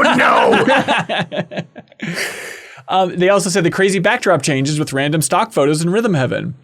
I was thinking of love those. Spider-Man 2, where there's the portal, and suddenly it's like, what? Where am I? What? I'm moving on back to New York again. You know, like those are really good. I think those kind of in that same arena. Yeah, can we just do like surprise environment? Surprise temporary environment. Okay, wait. What if we did surprise art direction? Because I was thinking about there are some games where it like cuts into an art style you don't expect. For example, the Rhythm Heaven T game, which is an amazing example of now we're doing stock photos. I think that is always fun, even if going to an environment is not always. So surprise temporary new art direction. That's kind of the idea. Almost like, even if it's bad, you know it's temporary. You're moving. Yeah, I like that. Okay, yeah, that's good.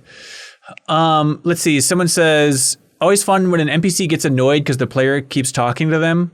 Like when you click on Warcraft characters too much and they're like, stop talking to me. But I do feel like that's the developer winking at you. You push boundaries. Yeah, I think that's in that same arena. God of War Ragnarok has a really good one of those. Yeah.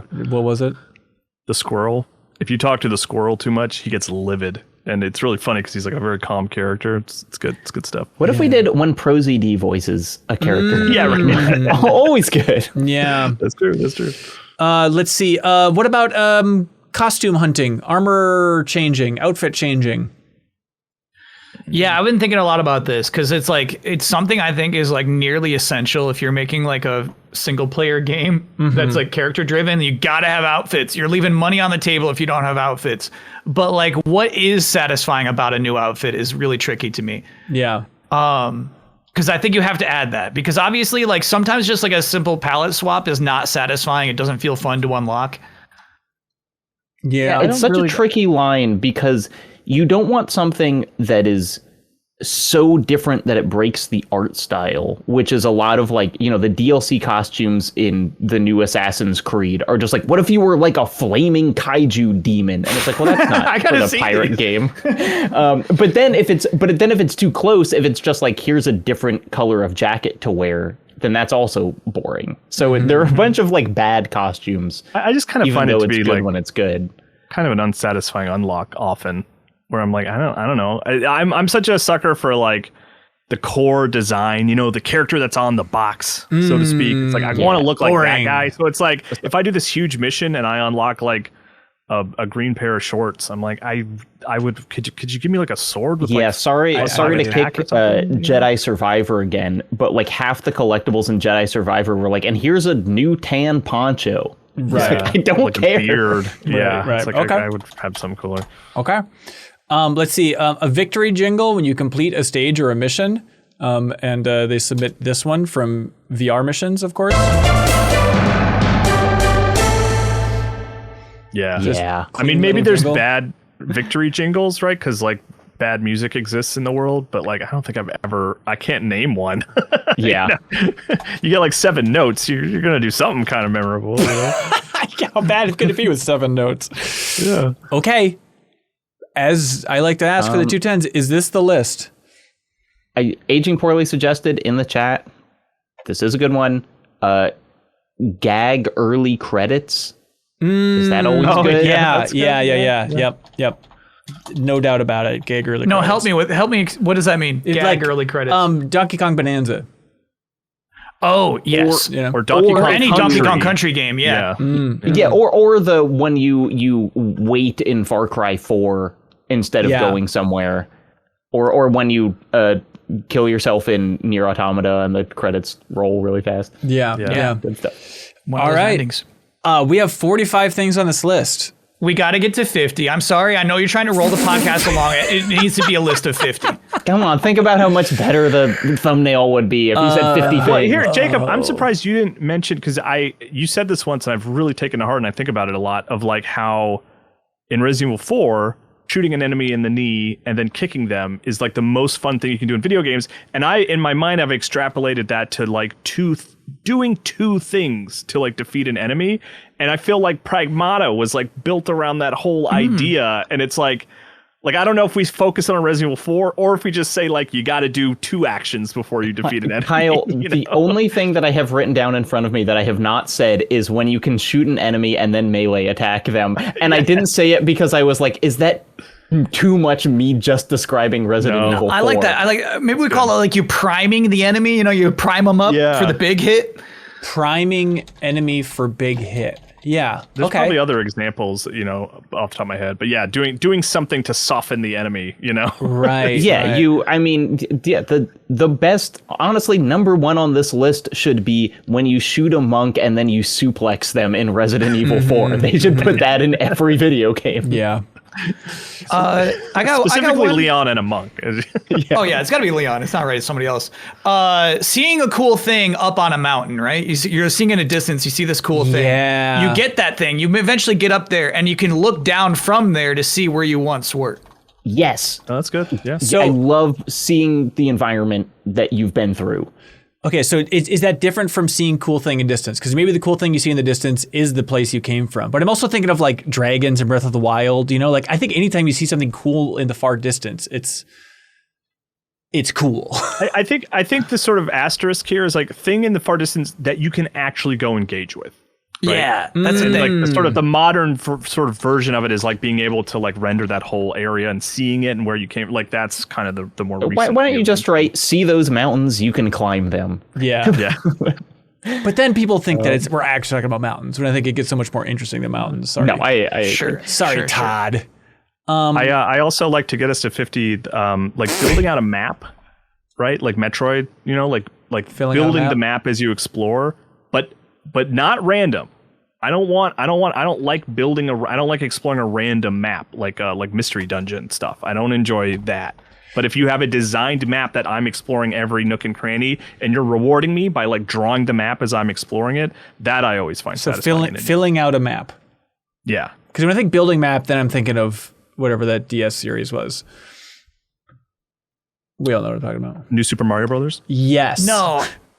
What is it's like Eternity Ecclesia or it's like one of those titles. Is that what we're talking about? Like Mystery Dungeon. Like that's I don't there's like a spin-off on that. Yeah.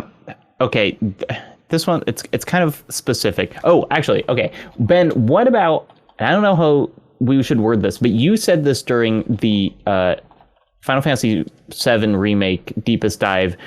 When you see NPCs during gameplay, or when you see the thing was like when like the president of Shinra is just like walking in front of you, and you have control of the character, but I don't know how to describe that. Entry and Odyssey is the game we're looking for. I'll put that on this list. It is so specific, but seeing important characters in an interactable environment. But I don't know. Is that kind of seeing cool thing in distance you can engage with? In that case, it's just the President Shinra? No. Because what it does is it grounds it. I get what you're saying. Like when you see an important character who is just walking around, it grounds this whole universe. That's not a cutscene exclusive person. Yes, You know what I mean? They exist within this 3D realm. So important character breaks cutscene barrier. Yeah, breaks out of cutscene. I like breaks cutscene barrier. Yeah, that's cool. You can almost kind of apply that to like, oh, this is an environment I didn't think I would be able to actually walk around in. I thought this was only in cutscenes. Yeah, you know? Okay. Yeah. Here's another one. Character has a run and then a second faster run. Yeah. Double time run. Double sprint. Wait, why is that always fun? What are we talking about here? Because it's like when you have the run for when you are navigating an environment normally, and then you have the like incredibly fast run for like, oh, I need to go back there just for a second, and the game lets me move at like 70 miles an hour. You're thinking of like Saros? Saros, yes. Like Bayonetta has the thing where she can turn into a cougar and just like zoom through levels. And specifically Bayonetta Origins. If you have the right stick aimed in the direction you're running, you go like twice as fast, which is such a weird but satisfying thing in that game. Yeah, I just think run and then second faster run. Second run, but second faster run. Yeah. Okay. What are we at? Oh, sorry. I didn't mean to rewrite how you had wrote that. I thought it was fine. Oh, okay. I was just restating the idea. Second faster run, I think, is better. We're at 50, but we're not beholden to any number here. Somebody suggested... No, if we add one, we got to cut one. Odd numbers are better. Odd numbers are better. I remember Mitch Dyer over at IGN. He always said articles at IGN with odd numbers in the headlines, they always did slightly better. Wow. Okay. It's scientific. Look, if IGN says it. In-game economies, like let me build up my empire from a small store to a large empire. Is that just that is like unfortunately not is that just always like describing civilization? It's just kind of numbers growing. Yeah. That can be really good sometimes, but other times, tedious. Now here's a thing. What about yes. Rolling into a jump? Donkey Kong Country, Jak and Daxter. You do a roll, or even a long jump in Mario is kind of close where it's like, you know. So like, is it just rolling in a jump or momentum into jump? We could say Let me ask this panel. Yeah. Bubsy does this. Did you have fun when you played Bubsy 4D rolling into a jump? It was better that it had it than it didn't. But like Mega Man X dashing and jumping sends you like twice as far. Jak and Daxter rolling into a jump sends you twice as far. Yeah. Donkey Kong Country rolling into a jump. Like I always enjoy that. Rolling or But I didn't play momentum. Bubsy 4D, so I can't answer that question. I'm so sorry. The thing is, it is fun in Bubsy, but I feel like I'm talking to some pretenders here because like Bubsy's doing a lot of these things and you're not acknowledging Bubsy. The fact that I haven't played it means that it could be the most fun game of all time. Bubsy's double jumping, by the way. Bubsy's been double jumping. Good for him. I'm proud of him. It makes the game more fun, but it doesn't mean that every game that has any of these is a great game. You know, like we're not signing off on frickin' Bubsy just because we want to talk about it, that it's cool that there's a gag early credits or whatever, you know? Yeah, here's the thing though. I truly think like if any game had all 51 of these items, it would be a GOTY contender. Easily. Yeah. Oh, there's no doubt about that. Now, let's sit back and think about this one. Okay. You might poo-poo, but before you poo-poo, think... Okay, if you add this I one, won't you have react to add immediately. another. Yeah, I'll think about it. Okay. Pressing start on a new game, they say. That little heart race when the scene or music changes, a cutscene starts, or fade to black voiceover sets the tone on your next journey. Is it always fun to hit start on a new game? Well, no, because lots of games so don't cynical. have that. Lots of games you press start and then it's like, would you like the screen reader to be on? Which, to be clear, is good. They should have that option. But Yeah, I know what you mean. I don't. It doesn't make me excited. Okay. What about here's I'm getting real specific to Capcom here. What if when you press start the game name is uttered? Like Resident Evil. Yeah. love that. Okami. Yeah. You know? Like when you Okami has one of the best ones ever. Because when you press start, it goes Okami. So that's just Like Street Fighter. Like Street Fighter 4. Yeah, absolutely. It has to be yeah. start It's all or new Capcom game, examples. Yeah. or just press start and name of Oh, game. it has to be the title of the game. Yeah. I know, but the like- voice has to say Resident Evil. I know, but is it press And start or voice says press title. or press new game? Like, is it at the new game option or just the start button? Typically, we're I think it's associating with when new you game. just press start. press start. Yeah. and they say name of game. So you want it to be like Hollow Knight Silksong, like or whatever. Yes, That'd be that would awesome. always be fun. Yes, it wouldn't hurt that game at all. If you had if you had her saying Hollow Knight Silksong in the little spinner voice, what's her character? Hornet. If you had Hornet saying Hollow Knight Silksong, I guess that would be kind of fun. Yeah. Okay, it looks like 52. Just like a deck of cards. We need to add one more. We gotta be odd. yeah, you can't drop that odd number thing and then. I guess that's true. Although right now it's like we could the follow-up episode of this is we assign each a card from a deck of cards. No. So here's that is cool. It's a card. I got one more that's like really personal to me, to Evil Kyle. It is breaking up a relationship between NPCs that you don't approve of. Can you give us an example? Yeah, name two examples. Mass Effect 3. Mass Effect 3, there's Joker, the pilot, is falling in love with the robot who used to be the ship. Edie, and it's meant to be cute. It's meant to be like, oh, isn't this cute? He found a woman and he's not sure about it. And you can absolutely dissolve and ruin that relationship through your actions. Yeah. So breaking up healthy NPC relationships. There's nothing healthy about that man's love for that machine. Edie had a soul. Okay, so breaking up NPC relationships. Ben Hansen, did you allow it? Did you let Joker fall in love with Edie in your playthrough of Mass Effect 3? I'm trying to remember what it would even look like when you stopped it. What it's just like you saying this is not allowed on my Normandy. Yeah, you say end this. This is inappropriate. End this. I think I allowed it. Can you go back and check my save recently? Is there some way? Yeah, we've got to boot up that save. Yeah. I think. How happy is your Joker? I don't remember. Yeah, is that Seth Green's his name? It is Seth Green, and which I think honestly on a meta level adds on top of it, where like they know this is a fan favorite character. You know what I mean? So it's like, hey fans, this relationship is for you. What is Seth Green's best performance though? Is it Joker? Or is it Scott from Austin Powers? We just all pretend that it's like smart and well done. Here's the thing. I'm gonna guess it's like Greg the Bunny. Oz and Buffy. Probably. Yeah. Okay. I didn't know he was in Buffy. Okay, great. 53. Mars Need Moms. Mars Need Moms are at 54. Of movie course. That he was famously just cut out of after having recorded the whole film. Delightful. The big list of things that are always fun in games. There we go. 53 of the finest you can get. Congratulations. Thank you, MinnMax community. Submitting some real bangers. Leave comments below for everything that we missed. Thank you so much for helping us out in a huge way. Just like Factor Meals, everybody. Kyle Bossman, you're a busy man, right? No. Exactly, and that's why you need Factor Meals in your life. You can have delicious, dynamic, too damn busy, healthy food in 2 minutes. Because you're a guy out there, you're eating pizza rolls. You're like, I don't know, you're bagel bites for dinner. This guy. Yeah, you're like licking paper towels that a Pop-Tart was sitting on for nutrition over there. When instead you could just be eating Factor Meals. Genuinely. Oh, what is this? 2 minutes in a microwave. They show up at your front door in a box, not a person.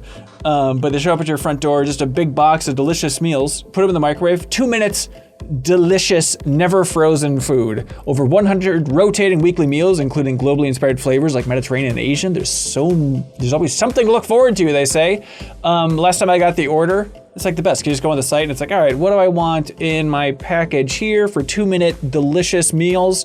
I'll take a peanut Buddha bowl I got a Tex-Mex beef bowl. I got a black pepper and sage pork chop, roasted veggie, pesto tortellini, pesto bacon and tomato chicken bake. Oh, delicious. You put that on a plate, put it in front of somebody, they would have no idea that it's 2 minutes in a microwave. So you can head to factormeals.com. What turns out better, the pastas or the meats? Which is better? I think the meats. are solid. You'd be worried about this type of meat, but it's wonderful. You can head to factormeals.com/MinnMax50off and use code MinnMax50off to get 50% off and free daily greens per box with new subscription only while supplies last until September 27th, 2026. Check the description and their website for more details. Thanks to Factor Meals. Check them out. Help support them. How do you spell MinnMax? MINNMAX.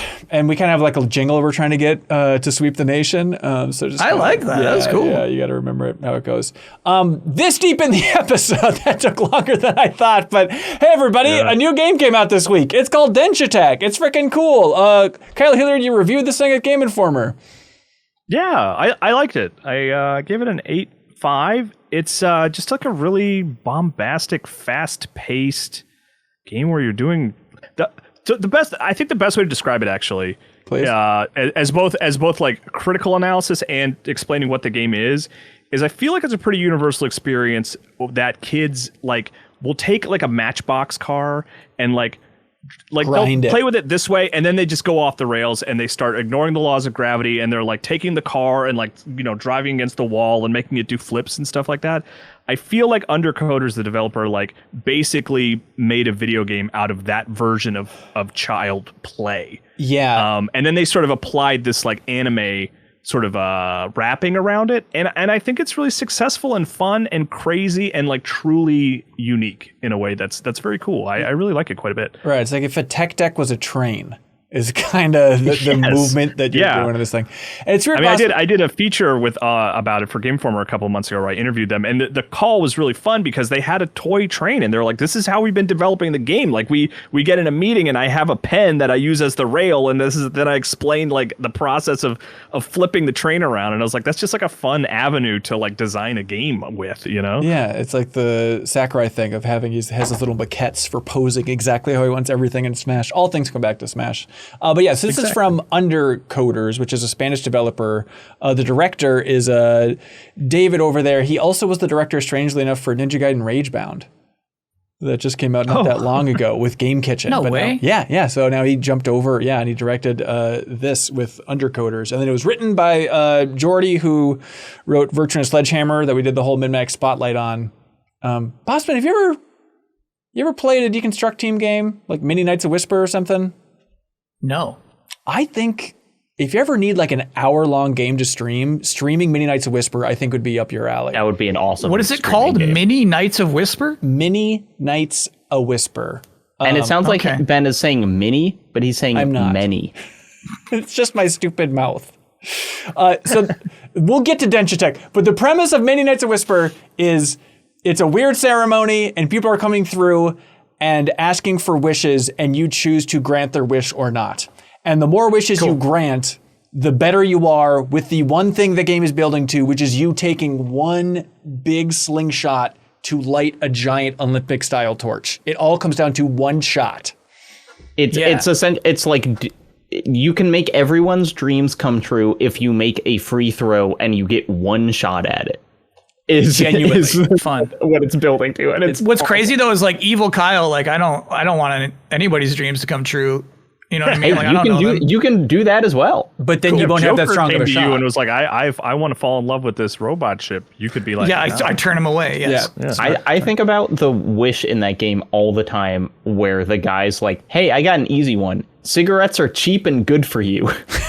Right. He's like, why would that be bad? We should just make cigarettes cheap and good for you. Yeah. Are you going to grant that wish? You're going to think about it. But anyways, that's the writer for Denshattack here. But the game itself is funny because Bossman, I thought of reaching out to you like, oh, we should have Bossman. Oh, Denshattack could be a good fit. I'm like, why do I connect Bossman with Denshattack? He likes vibrant games, I guess. I was like, oh no, you revealed this during a pre-show at SGF. Like you had the reveal trailer in the pre-show for this thing, right? Opening Night Live. Okay. Gamescom last year, 1 year ago. Ah, smart. Okay. I remember like your pitch for that opening was kind of like, it was just kind of like, I don't need to set this up. Like you will just see this and you will like it. Here's the trailer. No, yeah. It was like, hey, I have to acknowledge that my job as a pre-show host is to say you're about to see some good games. This next game is a good game.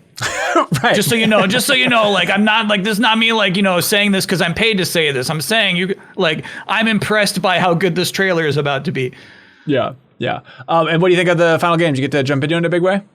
Yeah, okay, so like I think I'm specific, like I'm wired for this. Like it's like a Kyle GOATY contender, Evil Kyle. Whoa.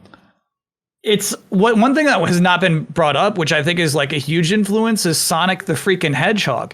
Interesting. So like to me, Denshattack is like, you know what I mean? You know, like people play like they play a Sonic game, they're like, how come all the levels aren't like this? Denshattack is that.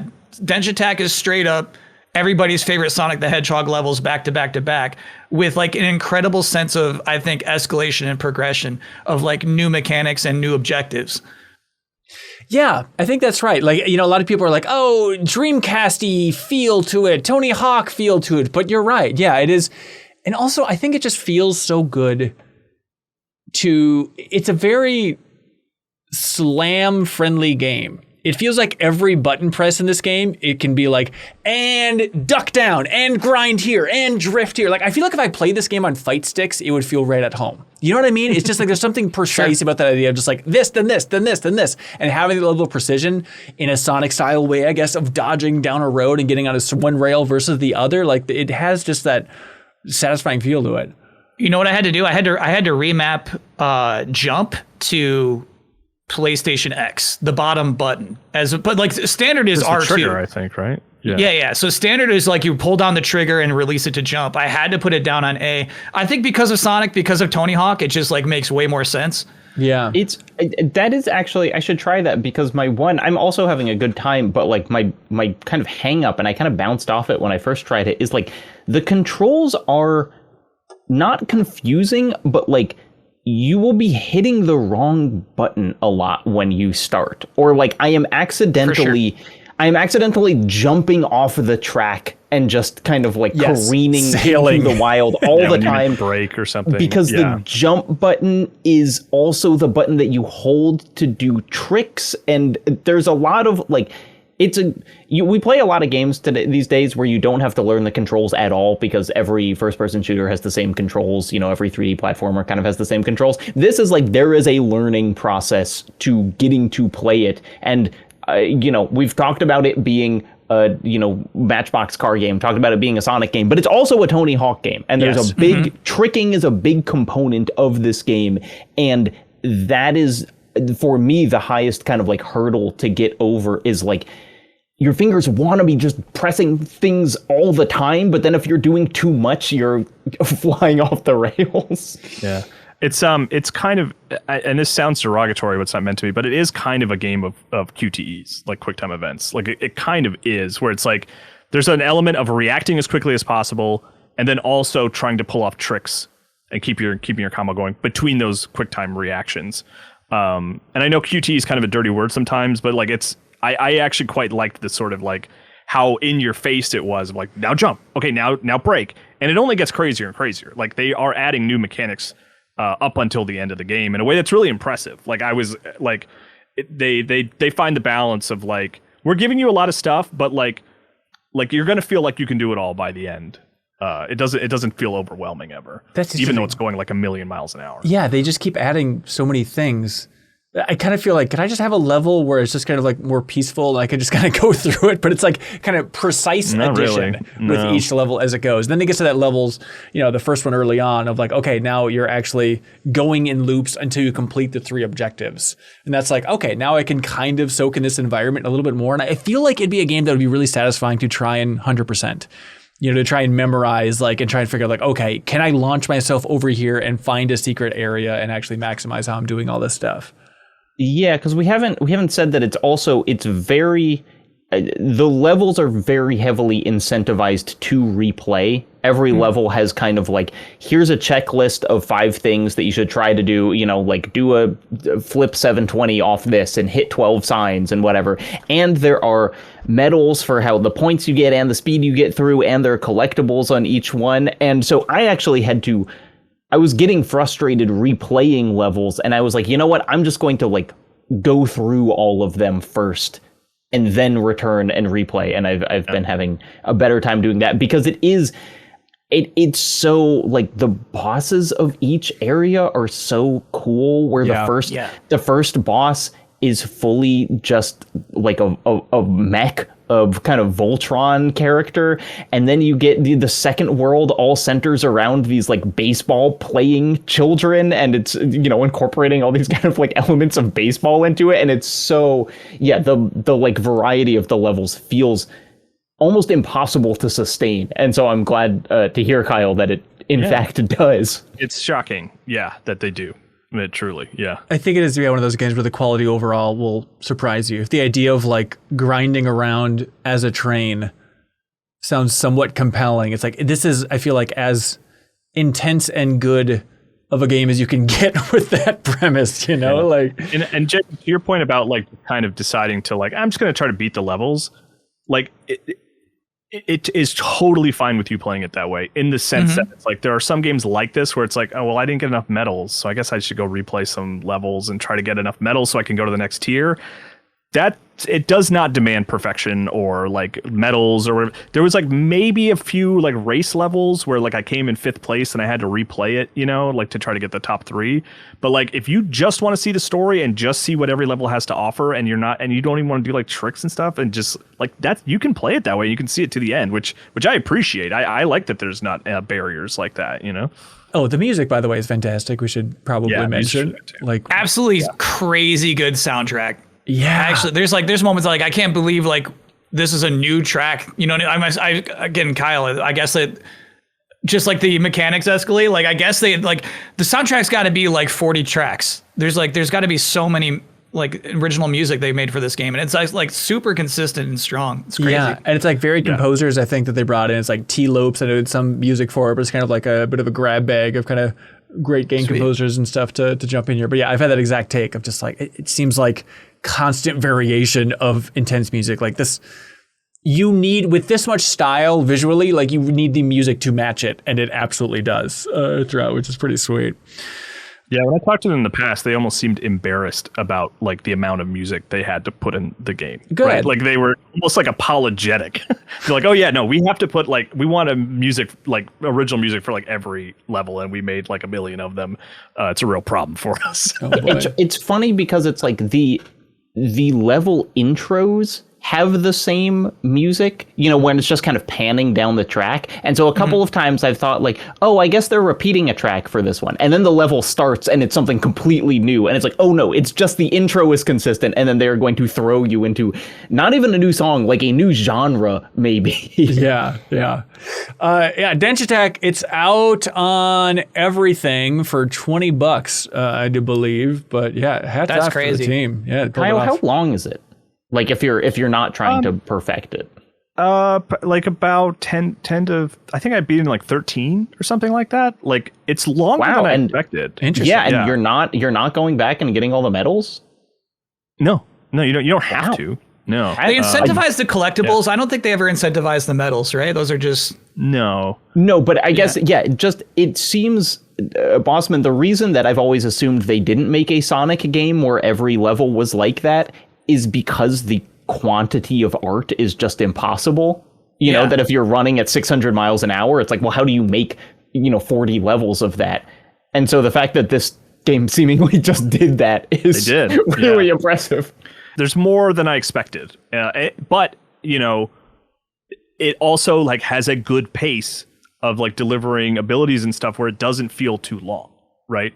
Like that, you look at this gameplay and you see like 10, 15 hours. Wow, but it's like, it doesn't feel over long, which is impressive. Ben, I'm glad you called out the writer at the top here, because I actually think the narrative of this game is really strong in a way that like talking about like how to make a game that's just really fast levels, a longer game, right? Like how do you make it into something? I think the connective narrative is so fun. The characters are fun. And it's like more sincere than I expected it to be, and I think it really works in this case. When I first watched that trailer for Denshattack, I presumed there would be very little story, and it would be like, wow, we are random. It is random game. You know what I mean? I thought it'd be like that kind of thing, and it's not at all. It's just like,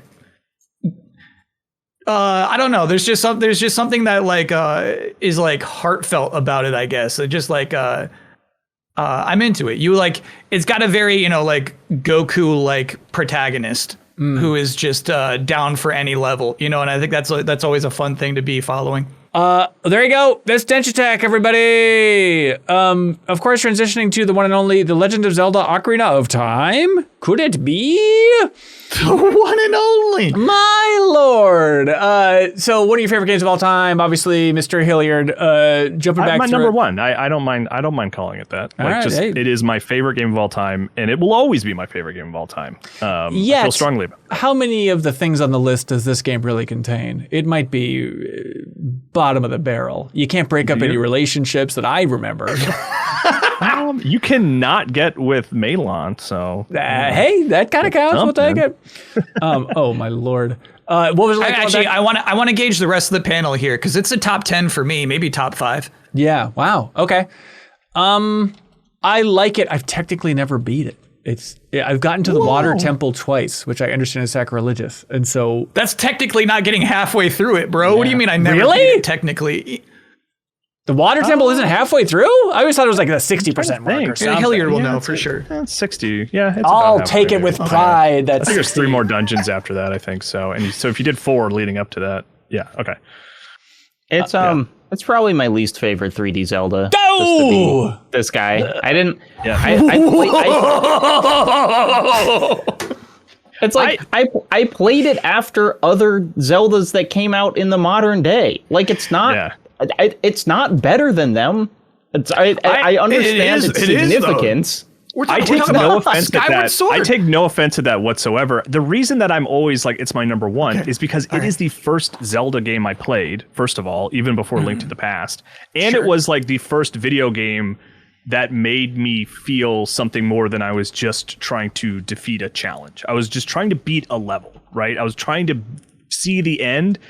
Zelda, I felt like absorbed in that world. It felt like a real place in a way no video game had up to that point for me. Like I always joke about the Donkey Kong Country feeling like a place because it's called country. But like Ocarina of Time was a place that like the world felt like it was moving as I was exploring it. Like even replaying it now, I ran into a moment where the jogger was just running around in the overworld. And like I followed him around for a while, and it's like it's old hat now. It's like a common thing for like an open world game to have just a character that you can kind of randomly meet. But like at the time, it was just like I have never experienced anything like this, and it really is the reason that I wanted to write about video games. It's the reason that like I'm on a podcast right now. It's because it was the first moment that video games were art to me, despite loving them up to that point. Yeah, and so that's why it's like really important to me. But I also know it's a game from like 1998. It was like they were still figuring out 3D graphics at that point, and like they were the first to this sort of structure for a Zelda game, and like making dungeons in a 3D space was like this was their first crack at it, and they did amazing. But they also did it way better later as well too. So like I'm not offended at all when someone is like, no, it doesn't hold up. I'm like, yeah, that's fine, but it doesn't change my experience, you know? You know, the things that I actually really love about it are all kind of tonal.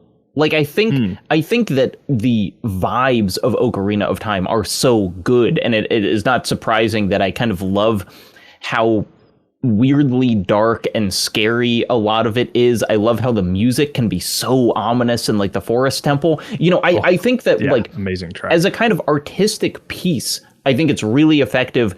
But like, I just think the dungeon design is like not interesting. You know, it really is. Like, I think these Skyward Sword dungeons are way better than the Ocarina of Time dungeons, just in terms of like how the puzzles are designed and how it feels to navigate. I think that's not a crazy opinion. I think you're totally right. Yeah, no, not at all. Yeah. Were you I replayed the 3DS version in particular, just for anyone's curiosity. And were you playing it like with this, I don't know, notepad in your mind of like, I would tweak this if I did a remake. If I was directing this remake, I'd make these changes here. Yeah, a little bit. It's funny because like the things that I'm so fascinated. I'm curious what this remake is going to be because I think it's going to be really just 1-to-1. Yeah, I think almost, so too. You know, I would love for it to just upend the tea table, which is like what Miyamoto has said before, right? Like about like just like almost start over. Like you keep the base things of like, you know, the 7-year nap is like super compelling. And that idea of like seeing that world as a child and seeing it as an adult is like another element of the original that I was like, this is insane. I can't believe I'm experiencing time travel, as like a Back to the Future super fan. It felt like an instance where like I've literally jumped forward in time 7 years and all this world has changed. So like I would love for them to keep that. But yeah, certainly if they're gonna keep it the way, as I expect it will be, which is pretty 1-to-1. It's like, yeah, I definitely was thinking of things. It's like, I want this little change here, or this thing here, or expand this, or like maybe shrink that. Unpack it, man. Like I want which I guess you could say that we've already seen from the trailer, which is like a weird thing to say because there's like basically nothing in that trailer, is I do want more dialogue. Like the thing that struck me playing it again now, which I've played it a lot over the course of my life, is like how much characterization I plastered onto characters who really only said like two things. Like I was like, man, I remember thinking that this character was like had a whole life that like they told me about, but it was really like just a line of dialogue. Right. This is such a monkey's paw curling moment. Yeah, you want more dialogue? So wrong.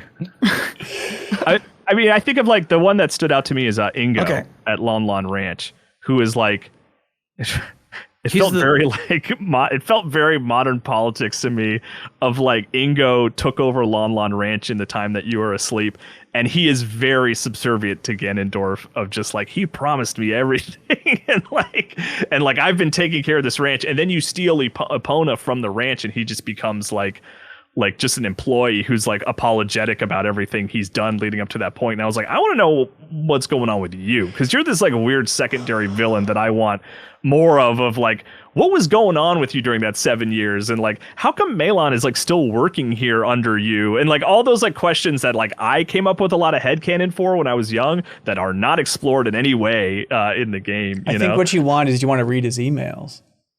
That's right. If Link could hack his emails, right. But yeah, I mean, it was like, and you're totally right, Jacob. Monkey's paw situation, 100%. If they dig too much into this stuff, it could ruin some of the sort of childhood magic I have for it.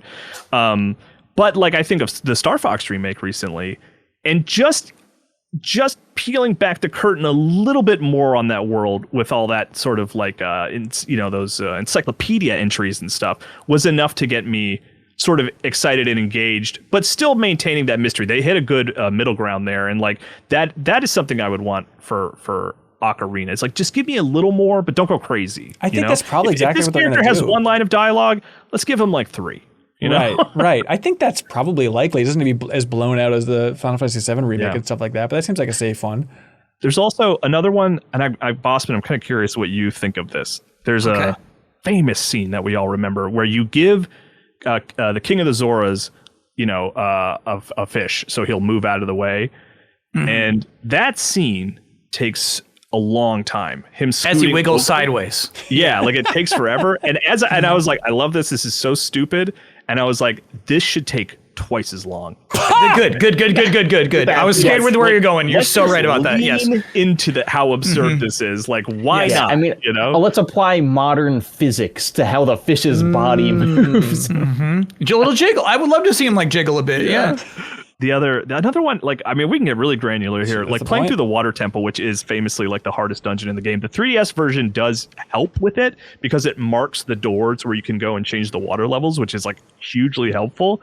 But like the other problem with that dungeon is there are so many doors where you need 2 keys. Like you do all this puzzle solving, you get a key and you're like, oh, I'm going to go open that door. And you open the door and there's another locked door right behind it. Like none of the other dungeons do it as much as the Water Temple is. So often it's just like, actually, you thought you only needed 1 key, you need 2. Like that, I think would take the water the water dungeon, like just make it so much more palatable. If it was just like, you don't have to go back and forth so much, I also think that a big problem with a lot of those dungeons is actually a limitation of the art style, which is just that like the rooms look so similar within them that it's really hard to get your bearings, because you like leave a room and you enter a room and kind of all the walls and all the textures look exactly the same. And so I always found it really challenging to like make a 3D map of that dungeon in my mind, which is kind of the most satisfying thing to do with Zelda dungeons is by the time you finish them, you're like, oh my gosh, I know how all of this connects. I've totally mastered this space. And that's something that I think even just a refreshed art direction without changing the design too much could really help, of just make these spaces distinct. Just make this room in the water dungeon look different than the other room, so I can remember, oh, that's the room with all the glowing algae, and this is the room with, the big waterfalls. Yeah. I mean, even the 3DS water temple, it's like very basic, but they just added colored borders around certain doors. Idea, yeah. And that was enough to be like, okay, the green one, okay, I'll go there. So yeah, you're totally right, Jacob. Like if they could make the inside of Jabu Jabu, not just look like that all the one pink nauseating texture. Yes. Yeah, delicious. But I love. I just want more of the stuff like Ruto just being so like oh, we're getting married, and then when you're an adult, she's like, well, you're my fiance now, and just like leaning into that and like how fun that is, and like I want more side quests. I just want more characterization in the world. I want more personality, like because it's there, but it's less than I remembered, if that makes sense. Yeah, turns out the personality came from you, like lying in bed at night thinking about your princess. Literally dreaming about Ocarina of Time while I was playing it. Like that's how into that game I was when I was playing it at the time. Do you think it's going to have like a similar trajectory as Star Fox, where in theory, if this is as faithful as it seems like it's going to be, which is based on like the first trailer, and there's some wording on a website that said like classic gameplay or something like that. Nintendo remakes since like the Mario games on Super Nintendo, where they remade all the NES games, they're just always been 1-to-1. They don't usually re-examine their remakes in a big way, unless I'm forgetting some example. But do you think it'll have that trajectory of being like, oh, kind of a bummer they're not like rebuilding it more from the ground up? But then like Star Fox, it came out and people played it. Anybody who played it's like, it's kind of cool. I actually really like just playing this game as it is. I feel like the big Star Fox reaction was kind of like, it's really good, but it's a bummer that there's not more new, that there's nothing new in here. Right. At least that's how I felt about it.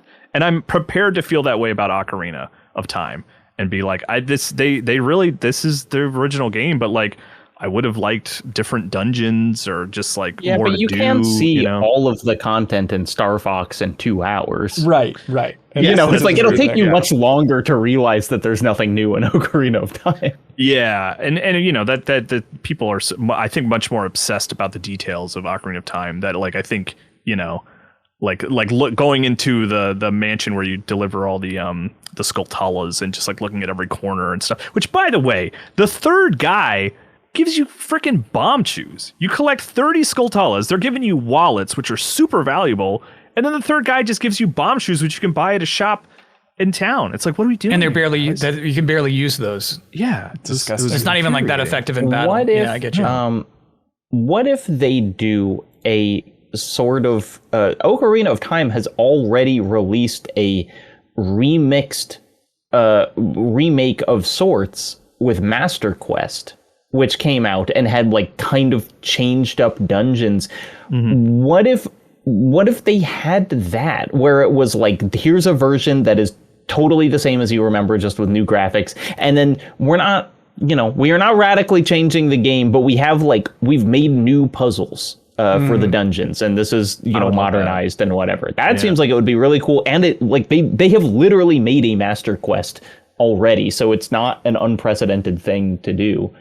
I joked when you said I was playing Ocarina to get ready for the remake, Ben, and I was like, I'm playing it for fun. I really was trying to do that in a weird way, because like so many games I play are for work in some way or another. Yeah. Mm-hmm. And it was like therapist advice that I was like, let me just play something that makes me happy. And so then I come in on a podcast, give me your top 5 reasons you want to change this thinking. But the reason I mentioned all this is because my next step actually now is I beat Ocarina of Time at 3DS, and what that does is it unlocks Master Quest, which it does give you those dungeons in the remake, and it also mirrors the world, which I forgot about, which always throws me off. And I've never beaten Master Quest, so like now's the time. But I would love that, Jacob. I would love like new dungeons. I think they can just totally. They do not need to remake those dungeons, and you know what I mean. Like they should just totally re-examine how they work, and just like I would love to still be in the Forest Temple, but it can be completely different layout, but it better have the same music. I will throw a fit if the Forest Temple. One of the things that I'm most looking forward to is a not changed, I want it to have the same tone, but like, I would love orchestral versions of all of those songs, really just kind of go all out with it, which was, I think, the most exciting part of the trailer for all of us, for right? Sure. Was just hearing the music. And kind of Star Fox too. I feel like the trajectory is there. Oh, yeah. Like, I think it makes sense for the music to be the maybe biggest takeaway from the Ocarina of Time remake. Awesome. Well, good on you, Kyle. And what's your prediction? November? They going up against GTA? They're the one game that's not scared? I think that's right. I think so. I mean, not literally day and day. They're not going to they're not going after GTA. I just think that they don't care. Right? In the sense of it's a November game. We'll both come out in November. It's fine. There are different audiences, So yeah, I think November. Yeah, I'm fairly confident about that. There it is. Hey, Jacob Geller, do you know how this whole thing operates? 53 reasons you should join the MinnMax Patreon. That's right. Number 1, I will send you a message, Patreon DM, and based on the recent analytics, maybe 40% of people will respond. Just a reminder, if you've supported us on Patreon, check your Patreon DMs, because I'm always amazed. Sometimes I'm offering game codes and stuff, just radio silence. So get on in there. That is actually me. It's a lovely way to start my morning. So jump in, support us at patreon.com/MinnMax with 2 N's. You can get early ad-free access to this here podcast and help support us directly, and a ton more benefits there. Find something that's right for you, just like we found something that's right for us so many years ago with our dear friends over at I Am 8-Bit. They want you to know, he came up earlier in the podcast, and by God, he's back. They want you to know about Sonic the Hedgehog, ladies and gentlemen. The Sonic the Hedgehog 1 and 2 Legacy Cartridge Collection for the 35th anniversary. So they want you to pre-order this right now. 1 in 8 cartridges light up with Chaos Emerald energy. They partnered with Sega to release these things. They freaking rule. They actually work in a Genesis, which is awesome. And while you're at I Am 8-Bit's wonderful online store, check out everything else they got. Again, they partner with truly the greatest game companies out there. So scroll through it, find something that's dorky and delightful for you, and then you can use that promo code for 10% off. This month, the promo code is Summer Days. Summer Days as in dazed and confused. If it was called Daze and Confuse, think of it like that. Summer Days, everybody. Check the link or the description below. D-A-Z-E? That's an easier way to put it. Yeah, I'm saying D-A-Z-E. Okay. Summer Days. Okay. And you should help support I Am 8-Bit because they support the MinnMax community in a big way by shipping out a prize each and every week to whoever has the best questions submitted over there on Patreon. This week, whoever has the best questions submitted on Patreon wins the Alien Isolation vinyl soundtrack. A sweet-looking vinyl that you would want in your house. All right, you ready for these community questions? For your Halloween party. Oh, yeah, wear it over your head and dance around like a maniac. There you go. Okay, community questions. Great. No, hold on, what do you mean wear it around on your head? What are we talking about? What do you mean? Hey. Put the album on for the party. I was thinking that scary music. Why would you ever listen to it? I do silent parties, but lots of dancing with vinyls is the way I do it. Virgil B writes in, better take a big swig of that, buddy. They say, I really enjoyed seeing Kyle Bossman compete in a Street Fighter 6 tournament. I appreciate him putting himself out there as a relative new player competitively. He did amazing. What is this saga you went on with Street Fighter 6? What's happening over there, Kyle Bossman? You better take a big swig of that, buddy. I was taking a sip of coffee. This was really cool. This was it was called Street Fighter 6 New Challengers. It was basically like streamers. Streamers were invited to compete against each other in Street Fighter 6 at different skill levels. So we were in teams, right? And my skill level was the lowest. And then there was somebody above me, above them, and above them on this team. And so I was amongst the weakest streamers of Street Fighter 6. So I had 2 weeks to train. My coach was Shine, a professional Street Fighter player, right? So it was cool to have these one-on-one coaching sessions. And here's the thing is I'm kind of developmentally stupid, you know what I mean? Not good at learning. Yeah. And so just pressing the wrong buttons and not getting combos is a real struggle for me to learn how to play a fighting game, right? So it was kind of cool to be in this position where developmentally, I know the right word, to like actually like have to have somebody who is playing on the highest level of this video game speak to me on my lowest level of like, okay, here's what you need to do. And are they recording that for like Capcom stuff, or are you streaming those training sessions, or? Yeah. So that stuff was live. The coaching sessions were live, and then the tournament itself was live too. Yeah. Nice. That's cool. Did you ever have to like not get too good? Because if you like, what if in those training sessions you were just like a savant? Would they be like, oh no, our bracket? That is actually what happened. So one of the people in the baby tier was a speedrunner who was godlike, and actually was like by the end of the 2 weeks several skill levels above his own tier. Oh. But there's nothing you can do about that. So it didn't happen to you. It just happened to a guy. In theory. Yeah. I was easily the worst of the beginners. I didn't win like a single round match. I didn't a single game. And was this on like Capcom's Twitch and stuff? Yeah. That's huge, man. Like, how many people were watching that? You know, I don't know. I don't think like a massive amount, but I think like what is cool about what they do there is they show people of all levels that you can hop in and play Street Fighter, you know? Yeah. Because generally all they show is that highest tier, and you're embarrassed you can't string together combos or figure out how to do, you know, dash attacks, you know, But it's like, hey man, like you can have fun playing this game at any level. And I think that was what I was most surprised by is like, in training, in trying to get good at Street Fighter, you must come in with zero ego and be super willing to be humbled. And that is the only way you can learn is through this failure. And I was actually having a really fun time losing online, which I was surprised by. Yeah, that's interesting. That's cool. Because typically I can get like really toxic. I can get really nasty in a game that I feel like I should and could win. But in Street Fighter, I don't have that feeling. And so I never got that nastiness. Yeah. If Capcom reached out to you, Jacob Geller, and they said, please compete in a Street Fighter 6 tournament, would you be as willing to do this, or would it be like, what? No. Probably. I would love the experience of like being taught by a pro. That sounds really fun. That's fun. Cool. It was cool. Yeah. That's cool. Oh, congrats. Random. Who's your character, by the way? Started off with Manon, who's like the ballerina slash. I remember liking her. Yeah. Taekwondo. My coach straight up said, like, you're not good enough at this. Please stop. So then I switched to modern Sagat, which, you know, you could just press one button to throw a fireball, right? And then like I did better. Nice. Honestly, like it did improve my play. Yeah. Random Oil Man. He says, I have a friend who had never played video games until the pandemic, during which he played and completed Elden Ring. First game ever? Now, this is the thing of like, I mean, they're not frozen caveman. So it's like, I could see that idea of like, never played video games, but probably played GoldenEye growing up. Or, you know, there's got to be something. Has been aware of video games, maybe, I guess, right? Yeah, but. So then he has since completed it a half dozen more times. Elden Ring. I love that. And then a few weeks ago, he started his second game, Nier Automata. And he seems to be enjoying it.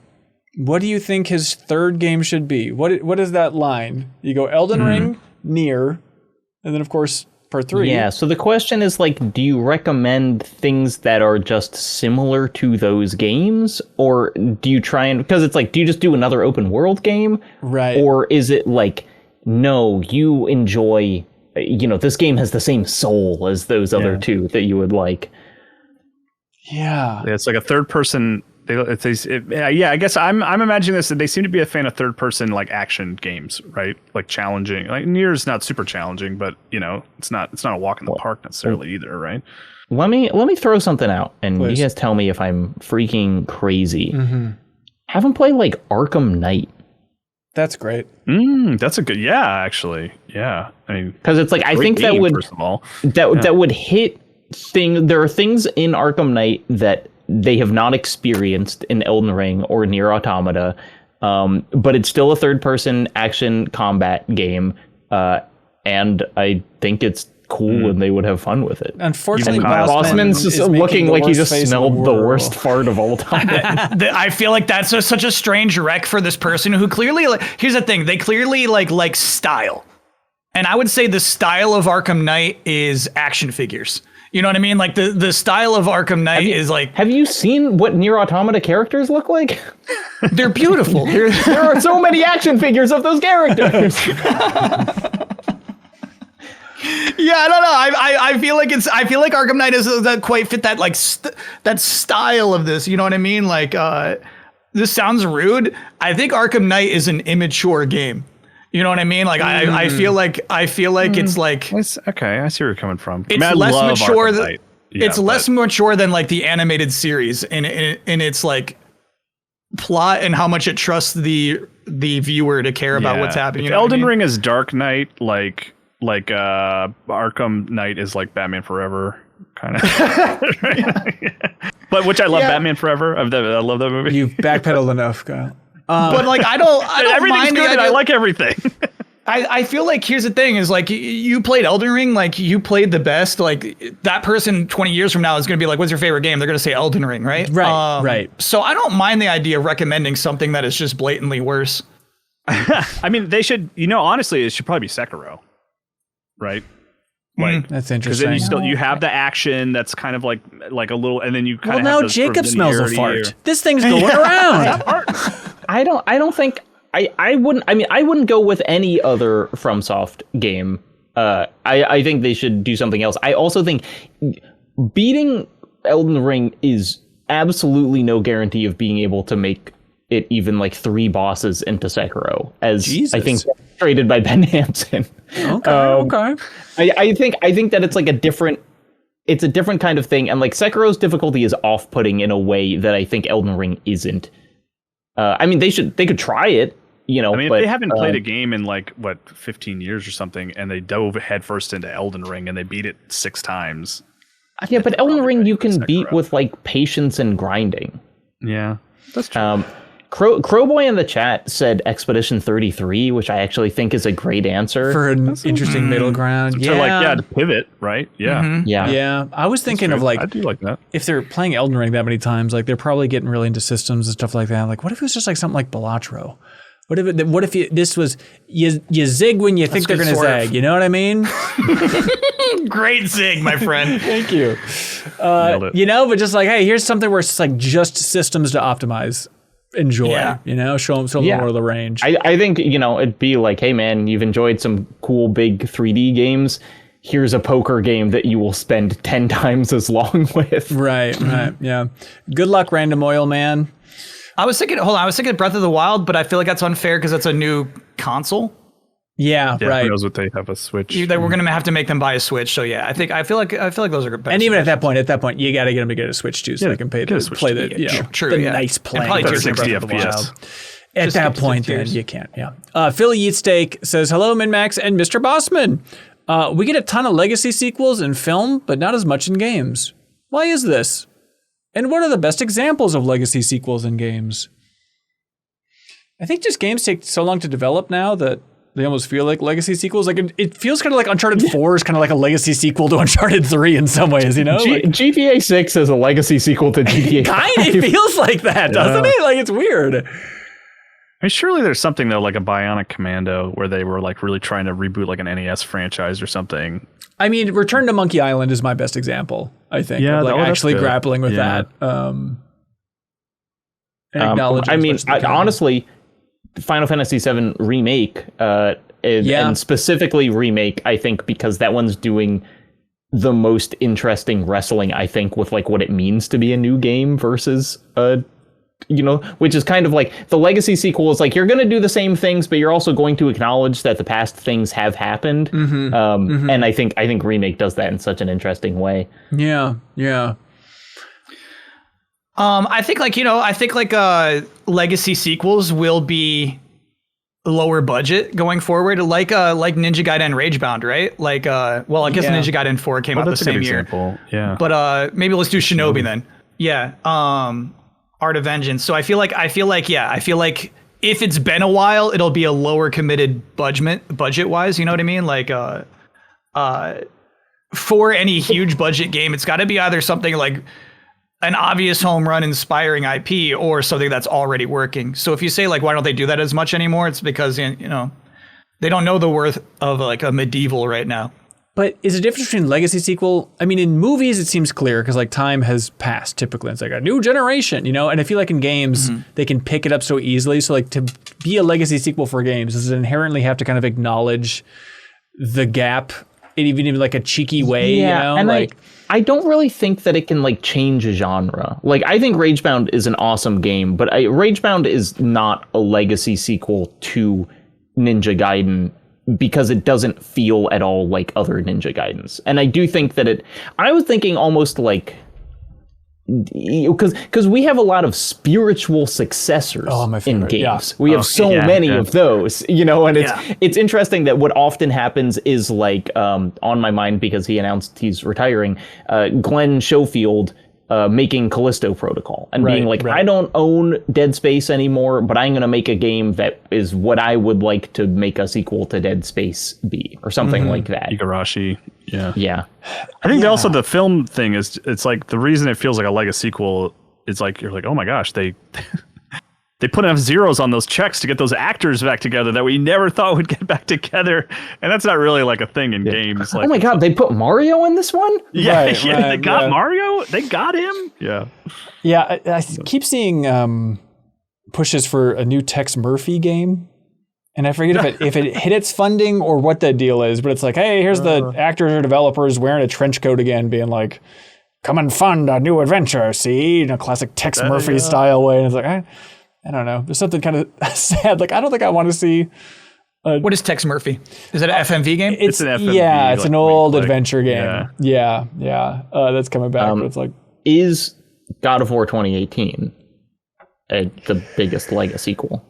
Oh, I love that pick. I guess I think that counts. Yeah, I think so. But the asterisk is it's just the same main character.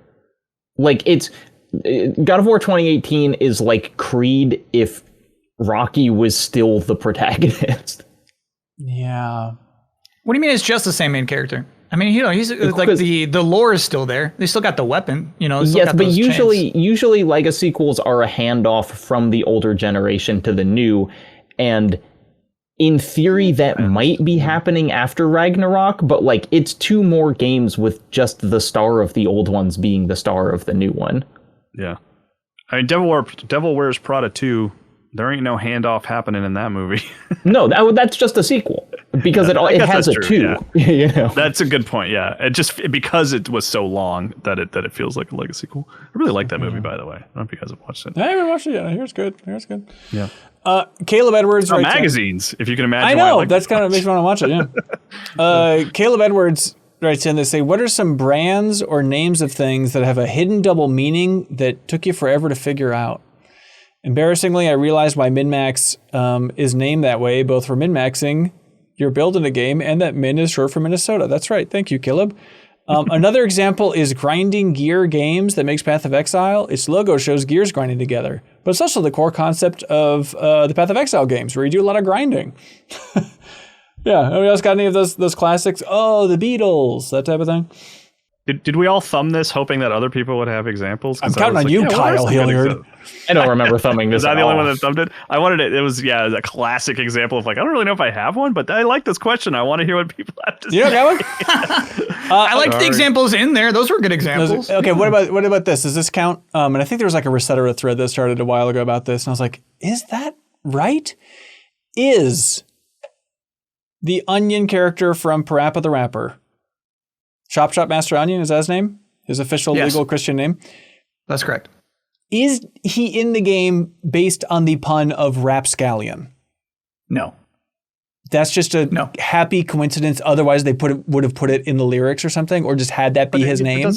That doesn't like localize though, does it? Like it's Japanese game, right? Well, here's the thing: like all those come from Rodney Allen Greenblatt, who's he's from the U.S. Right. Oh, okay. Right. So all those designs are from an American artist, but still, no. He's not like that. He's not that kind of guy.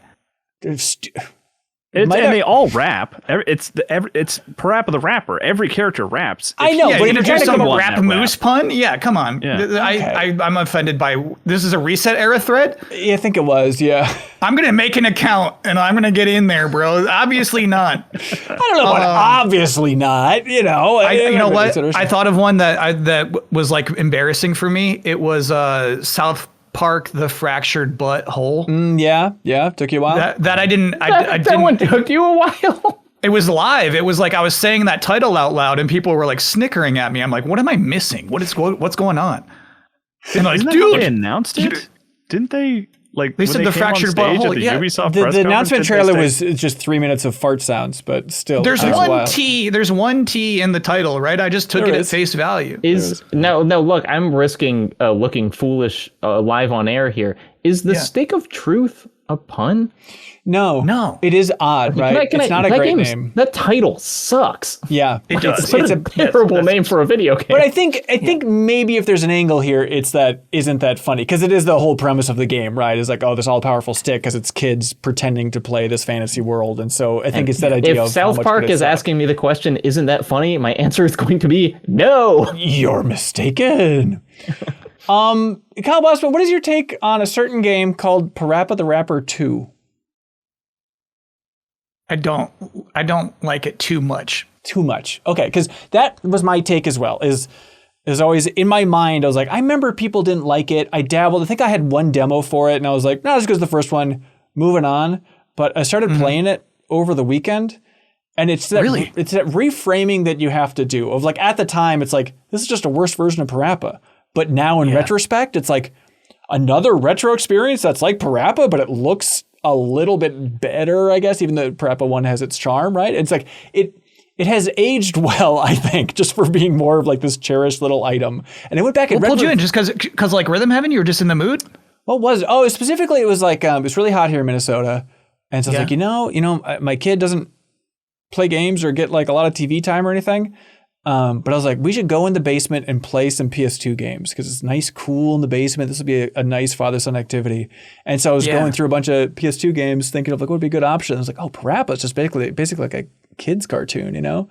And so we started playing it and he was like locked in. He was so into it. And it was very fun too because so much of that music is just like call and response. So like every time I'm like putting in a combo, I'll yell it out. I'll like rap it to him. Cook those burgers. Yeah, cook those burgers. And then he'll do it too. And so it's very fun to have that call and response. However, the second song, I think, in Parappa the Rapper 2 is like, hey, the return of Chop Chop Master Onion, our dear boy. We love him. He's awesome. You know him from the first one.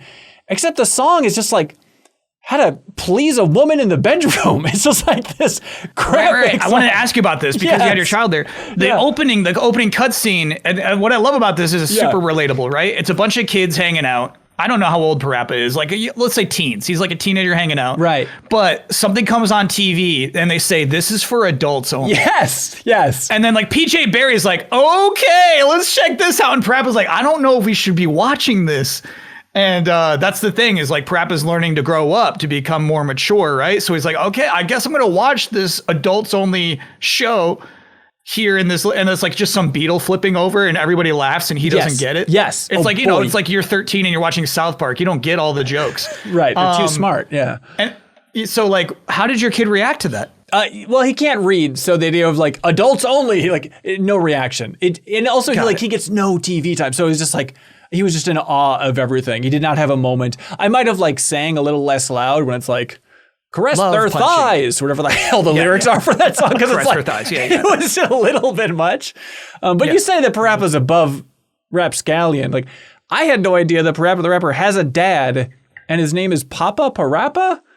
Mm-hmm. I mean, I guess you have to do it, but it's not like they're above like some silly wordplay throughout the series. The dad's in Parappa 1. Oh, is that right? Okay. Mm-hmm. I don't think I've ever. He says, "My dad's gonna bite me." It's excellent.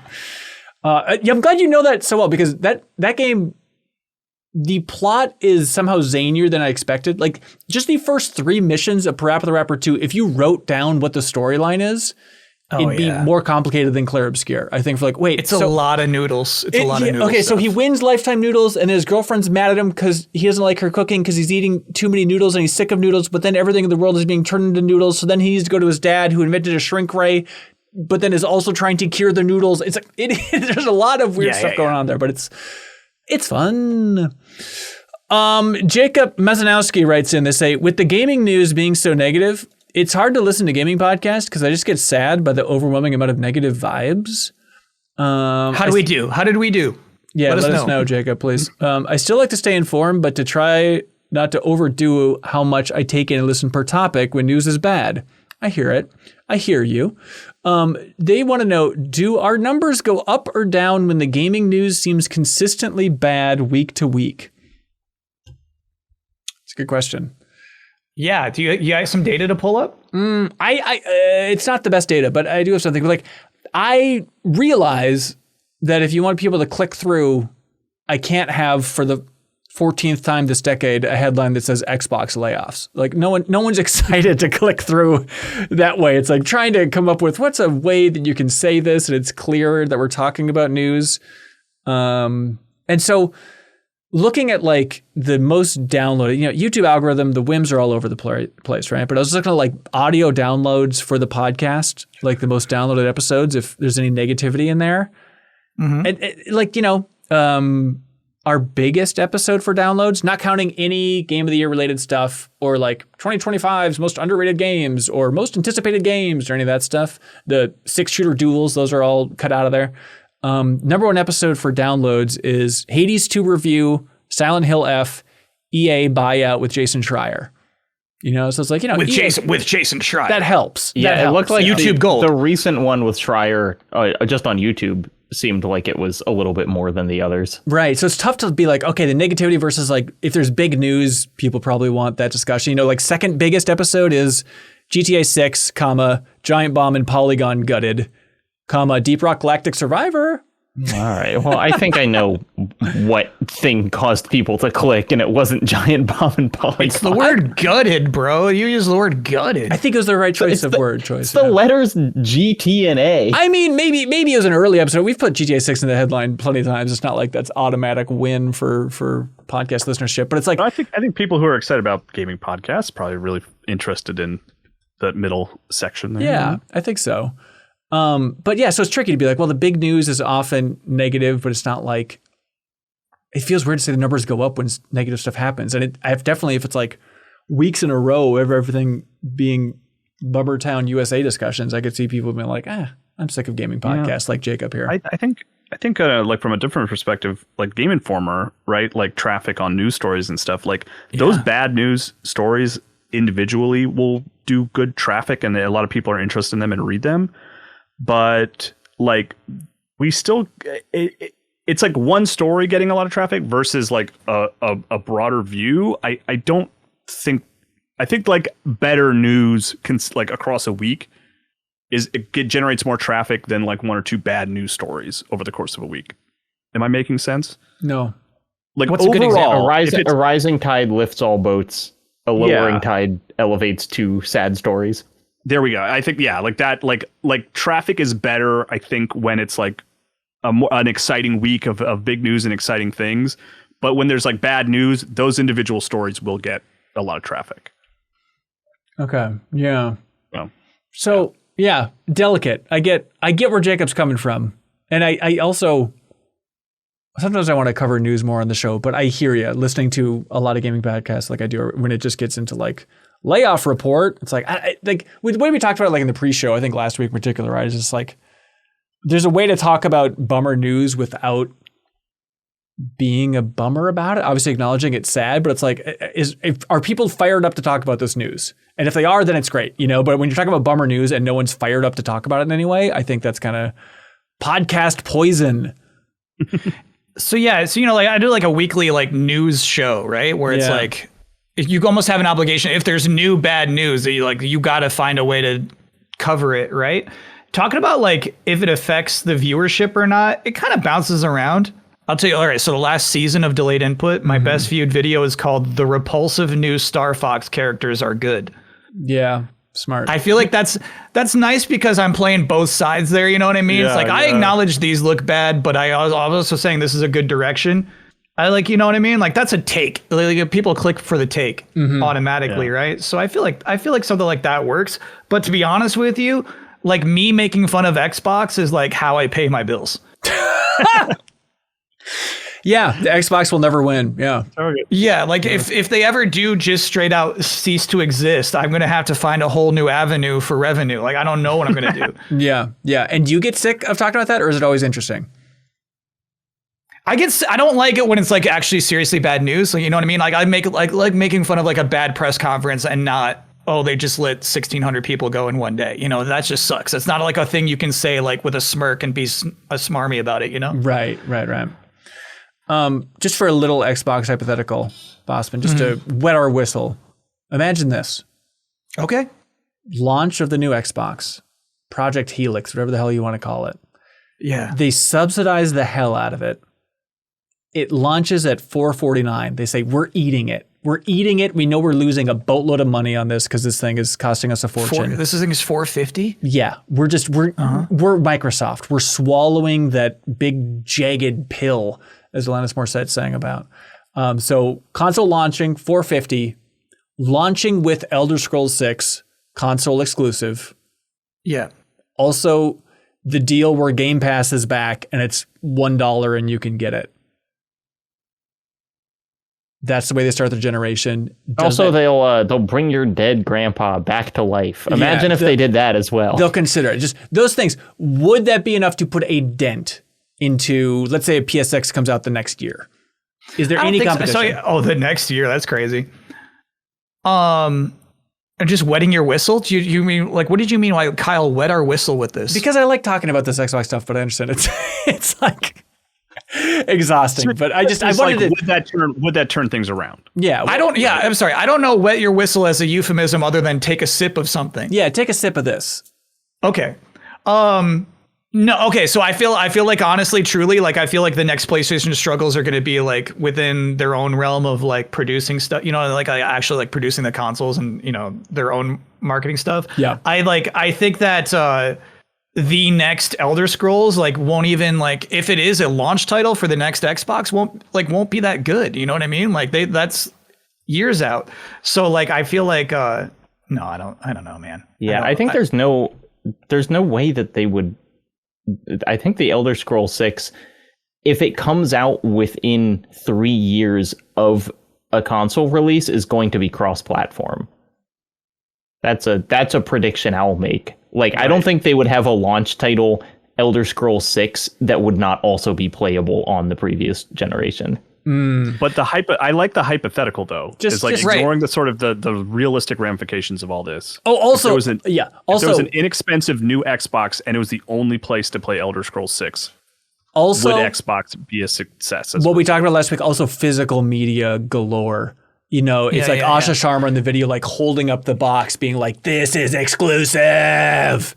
That's the thing is like, I feel like what you're asking right now is like how Xbox is brained currently. You know what I mean? Like they're trying to like win E3. Like they want Ben Hansen to go nuts on his podcast because Gears is suddenly an exclusive. You know what I mean? Which I did peek the mic screaming. Yeah. You did? No, not really. Like while you were watching that live, like, oh dude, exactly. Marcus Phoenix is back. Yeah. So like I think that it's over, bro. It's over. But I don't know. We'll see. Okay. So your answer to that hypothetical is we'll see. No, my answer is it's over. Oh, I see. Well, there it is. Yeah. So my answer is I think if they made Elder Scrolls 6 exclusive and it was available like right away, it could have like a Breath of the Wild effect. You think? I don't think it's a launch title type of game. Like, are they? And it's not on PC. It is on PC, but if it's on PC, no one gives a shit. Yeah. I'm imagining this hypothetical, right? Like if they like, how much goodwill will they lose by canceling the PC version versus how much, money would they gain by making it exclusive to a console that they sell? I don't know. Yeah. I'm kind of on the Jeff Marchiafava train now of I do not think we will ever see the Project Helix in stores. I think it's a debate. Sign writes in and says, have any of you thought about remastering an older video that you had before you had the audience for said idea? You got one, huh? Got one.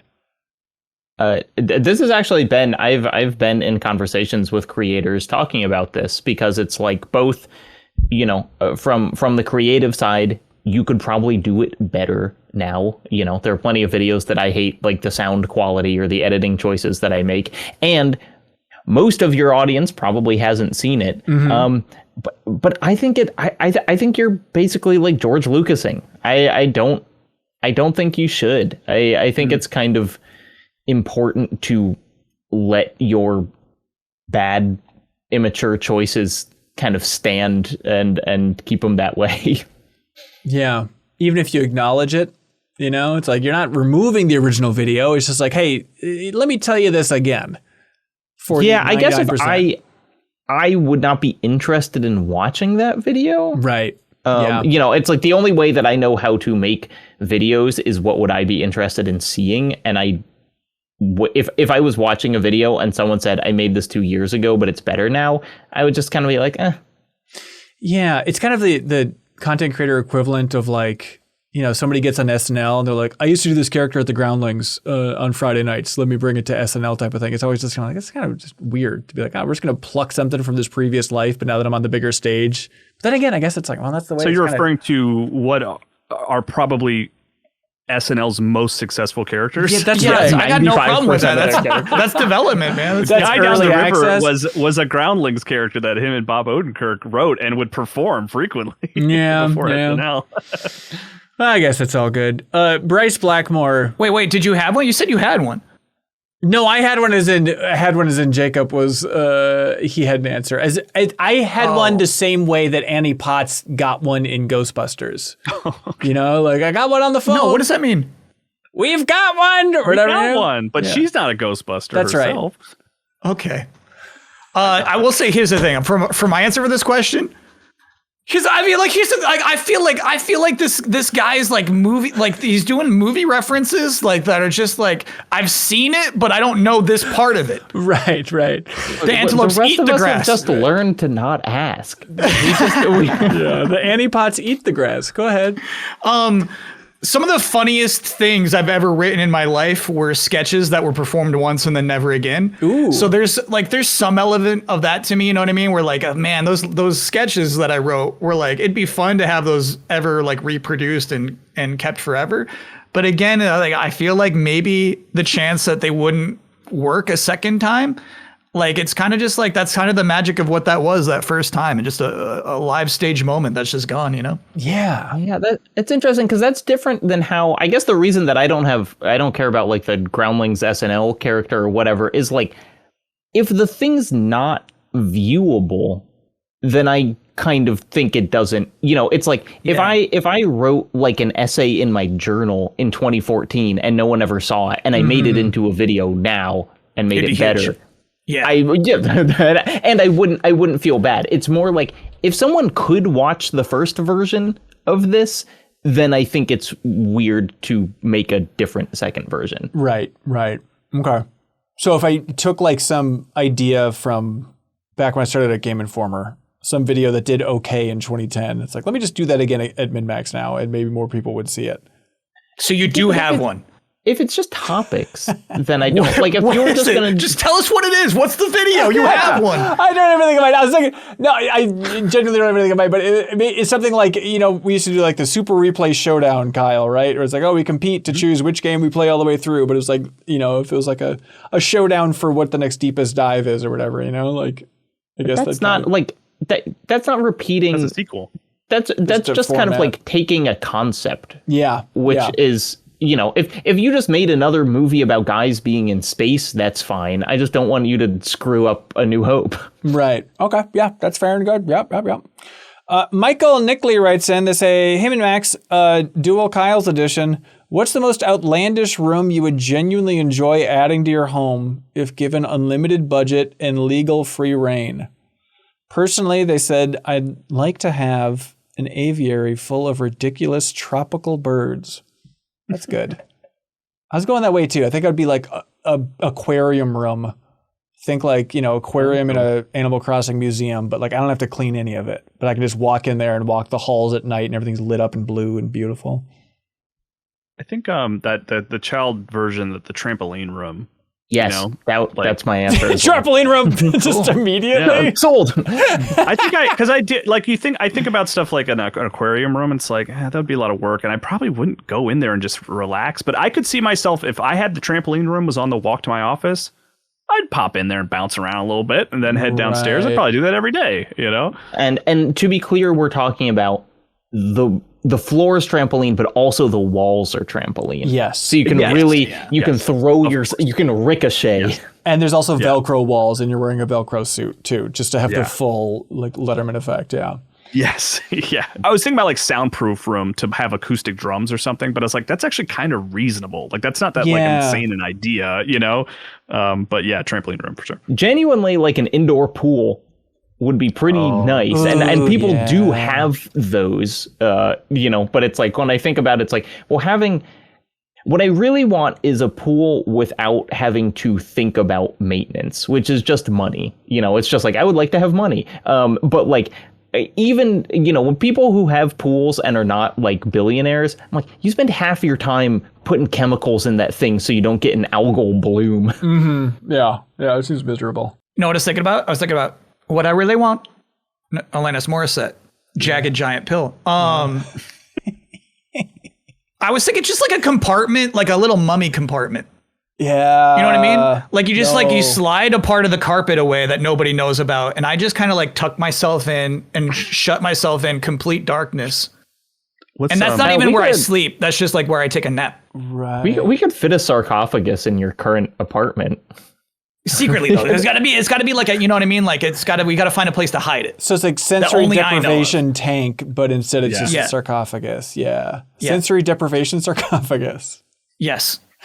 And does it have that gooey black liquid that everybody wanted to drink from a couple years ago or whatever in it too? Sure. Yeah. We'll fit it in there. Okay, great. You remember when they reconstructed that mummy's vocal cords? Yeah. I don't. What did it sound like? So it was a big buildup. You're going to get a load of this individually, Bossman. Hang on. Do I have to try and find that stupid thing? Please do. Mummy. Was that a get a load of this like early MinnMax? I feel like that. I feel like it maybe was. All right, hang on. Let's see. It only has 6.4 million views for the mummy. Okay, yeah. So give some background. They reconstructed a mummy's vocal cords to try to get an idea of what this person would have sounded like in their life, right? Yes. That's sort of the idea. Which is a noble idea, I guess, for scientists to spend their time with, and then it's a big build-up. It sounds slightly unscientific. Well, here we go. If you want to hear a mummy talk for the first time. Scientists were able to mimic Nessie Amun's voice by recreating his mouth and vocal cords with a 3D printer. It allowed them to produce a single sound. I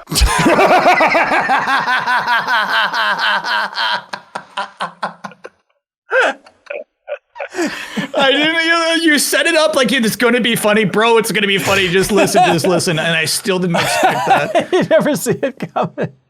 Oh man, it worked all over again. I knew it was crazy, but I totally forgot like what it was. It really sounds like he was like the pharaoh, and like that was the last thing he said. He was attacked by the slaves building the pyramids or something. Like I just can't help but think of the world in which that sound might have left his mouth. And it's like he hears it and he's like, "That's me." Oh God, I live again. Oh, Bryce Blackmore writes in, they say, what would you want from a modern Jurassic Park? Rest in peace, Sam Neill. Hell yeah. Now, I take that to mean not an actual park. I take that to mean a modern Jurassic Park movie. A modern Jurassic Park is a zoo. I think that's what you're looking for, Bryce. Man, I don't know about you, Ben, but optimistically, the thing I want is house at the end of Oak Street. Yeah. Like, smaller scale, like small family with the family dynamics fighting dinosaurs. Like, I just want to follow a small group dealing with dinosaurs. That idea. I don't know if that movie will be good or not, but like that's the pitch I like. I want to be on board for it. I'm a little skeptical in some ways of that one, but like, I do think that pitch of like if it was Jurassic Town and it's basically like Jaws, but with two raptors loose in a small town, like that I think would be fun and different. But realistically, the pitch that I would have, I'd walk into Universal and say, I hope you guys are sitting down. We are. Get ready for this. Locusts. Jurassic Park, Muldoon. And it's just, it's a prequel all about Muldoon. And Who's Muldoon? Yeah, what does that mean? Who, Muldoon? Muldoon's the main man. I've seen Jurassic Park. I don't know what. Okay, at that point we're changing it. We're changing it into Jurassic Park Origins, I guess, whatever boring crap you want to go with. But yeah, so clever girl guy. Clever girl guy. Yeah, it's his origin story of like, look, he's working at, some safari in South Africa where he was recruited. I think he's from Kenya, right? And he's brought over, and like, he has such a disdain. I was thinking about this morning. He has such a disdain, obviously, for the Raptors, because his dear friend, presumably Joffrey in the beginning, that gets eaten in the shoot her opening, right? Like, it seems like they kind of know each other. It's not just a random worker. He knows his name at least, right? But he's such a disdain for Raptors. And it could be just from that, his one friend getting eaten during the transfer of that raptor at the beginning of Jurassic Park. But presumably there's more instances. He's explaining it at the raptor fence about like how smart they are, what a problem it was. They're all attacking the fences when the feeders came. Like, it seems like he has a long history of just being like, you guys don't understand. These raptors are terrible. But then even on top of that, like, he's also scared of the T-Rex. Like, he also feels like he has a backstory. Remember where he's like, quiet, all of you. They're approaching the Tyrannosaurus Pradock. Like, he's so serious about all these things, and there needs to be a reason why. So if it's just like building up Jurassic Park as crap is going wrong all the time, and Muldoon is experiencing it, I think that'd be the coolest prequel and more interesting, honestly, than Jurassic World Rebirth 2. Like, what angle could they possibly have? But if it's Muldoon's origin story, him realizing, holy crap, these animals are powerful, and also you get the thrill. Like, I've been watching this documentary about like building Disneyland recently. And like, it's so satisfying to be like, hey, here's them digging out the Jungle Cruise River. Like, you get that satisfaction of like, you also see like the bulldozers and stuff, like actually building Jurassic Park, where actually got the cranes putting the visitor center together and stuff. Like, I think it'd be cool visually at the same time. And okay, where's my contract? Pitch. Yeah, I got a pitch. Please. I'm doing 1,000 years in the future. So a thing that we often fail to acknowledge about Jurassic Park is that female dinosaurs evolved to produce, like, self-procreate, right? Right. There's like some sort of evolution there, right? And we tease, we're modifying DNA with dinos. We tease it, right? Yeah. You have to presume that within 1,000 years after the Jurassic World movies, there's been some crossbreeding. Mm-hmm. You get what I'm saying? So at this point, like, we're going to ignore the nasty stuff that happened in between, but there will be half human, half dinosaurs that speak and go to college. So there's like a college for like half human, half dinos. Yeah. And they have like heightened abilities. So like some of them do become superheroes, right? So like there's evil half human, half dinos, and like there's good half human, half dinos. And so like probably like there's a team of like good half human, half dinos, and like the bad ones. And like there's regular dinosaurs still, and there's regular humans still. Yeah. But honestly, like they don't have any powers. I got bad news.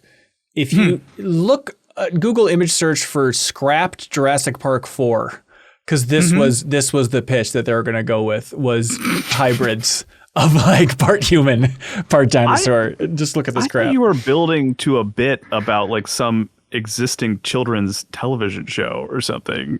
Is it? This sounds like just something I want. I just want this. Just let him have it, Kyle. Come on, man. You can have it. I want you to have it. I don't want you to call it Jurassic Park or World, but you can have it. Hybrids can be huge. I feel like Jurassic Heroes, maybe. Jurassic Heroes. Yeah. And it should be a Saturday morning cartoon show. Bossman can have that, just like one lucky person can have this Alien Isolation vinyl soundtrack. Who's getting it, folks? What stands out as question of the week? The third game in the series, the legacy sequels, realizing names are puns or whatever. I like legacy sequels, I think. Legacy sequels was cool. Yeah. Remastering an old video, traffic numbers going up or down. Bossman, we'll leave it in your hands. Don't leave it in my hands. You got 2 votes already. Okay. So just cast your third vote. My vote would be to the one that somebody's curious, like, what does it do to your traffic when all the news is negative? I think that's an interesting question, but like, I like that one as well. Choice. Yeah. All right, there you go. Jacob, what happens to the traffic is you win a vinyl from I'm8bit. Congratulations, Jacob. Way to go, buddy. Now it's time for something we call Get a Load of This. I want to go first because it's relevant. Okay. ooh, Here, get a load of this. There's this story on Yahoo News that a T-Rex skeleton, Gus the T-Rex, fetches $50.1 million at a Minnesota U.S. auction, which I just wanted to gift that story to you, Ben, to complain about the auction scene in that Jurassic World movie. In Fallen Kingdom. Yeah. Where it's like, So the skeleton goes for $50 million. Right. And it was like a live T-Rex. I'll give you $23,000 for it. And everyone's like, oh. It's like, remember, in the world of Jurassic World, yeah. the people don't care about dinosaurs anymore. Yeah, it's the most boring thing bored of imaginable. them. Yeah, what are you going to do? Get a load of this. One, I hate to be fun police, but I care more about being correct than fun. Apparently, that is not actually the mummy sound. What? It's a different sound, which is also funny, but not as funny. Ben, I'm putting it in the chat of this this video call, not the channel, just like the chat itself. So this is like the screaming goat thing, where like that's not the actual noise that thing makes. But everybody. Okay, let's see. Yeah, but there's a SoundCloud file of this that you can play. Here we go. So here's the actual sound. Okay. Yes, I knew the new one sounded wrong. I remember this specifically. Play it again. I'm sorry. Was it?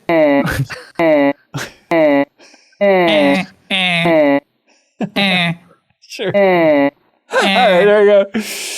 There you go, everybody. Slightly different, but I love it. Yeah, that one just has 6 million views. Everyone's like, all right, well, that's what it is. Yeah. So that one that we watched, was that like a bit? Is that like a joke? I guess so. I guess so. All right. Oh, okay. We'll take Still it. funny. Hey, Still we'll funny. take it. So that was your good load of this, Jacob? Oh, there's also another. Get a load of this. There's a really funny video on YouTube called Star Fox Commits Fraud. That's basically it's like a machinima, and people have made it with the cutscenes from the game and added their own voice, but it's just Fox explaining to that dog Colonel why they're General charging. Pepper, say his name, Sorry. Jacob. Fox explaining to General Pepper why they have charged the amount that they have for their services, and he's explaining like combo shots to the dog, and it's very funny. It's extremely well done. It almost looks and sounds like it could be a cutscene from the game. It's very good. That's awesome. Because I was watching it on mute, and I was like, I don't remember this, and then it was like became clear as it kept going that I was like, oh, this is a bit, and it's very funny. Yeah, but it's just like there's just like it's like, well, you killed 200 enemies. Why have you killed 400? And he's like, well, that's the combo shots. And he's like, why would you be charging double? And then Falco, like out of the corner, is like, well, it's a more challenging shot. What's crazy, like to me, that's like Smosh humor from 20 years ago, but it still works. Yep. I don't know, man. For some reason, that still works. That's timeless. Get a load of this. Little House on the Prairie. There's a new series on Netflix. Not that good. I watched the first episode at least, and not a huge fan. But what are we doing here? I just wanted to let you know. No, but I was a fan of the original show. Like, it's one of the shows like, I don't know, I just watched growing up, whatever. I feel like everyone dabbled a little. It was about your childhood. Yeah, basically. So I looked up, like, how did that show end and when did it end? And the last episode is called The Last Farewell. And you can find the ending on YouTube. The ending of Little House on the Prairie is they're living in beautiful Walnut Grove, Minnesota, and it's just slow motion footage for minutes of this town exploding. They blow up the entire town for the final episode of Little House on the Prairie. And so the weird backstory is that they got permission to build this fake town here and film it there, but they had to return the land to how it was for the filming of the show.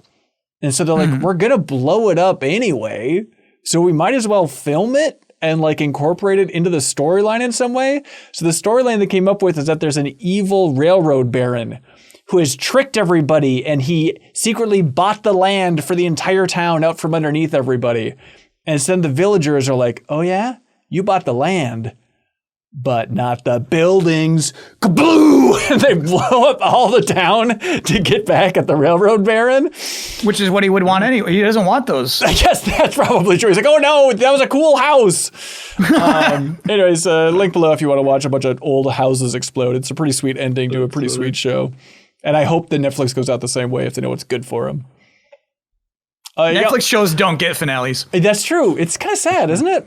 Yeah. They do, and I just don't watch them. I watched all of Stranger Things, but some reason never watched the final episode. Just still haven't, and probably never will. You honestly, you get it. I get it. Yeah. The things were strange. Yeah, it was fun. It was good music. You got one, Bossman? Get a load of this. Once a year, I do something nice. Doing a charity stream this weekend. July 18th, 2 p.m. Eastern Time to 2 a.m. Eastern Time. That's 12 hours. I'll be in Canada.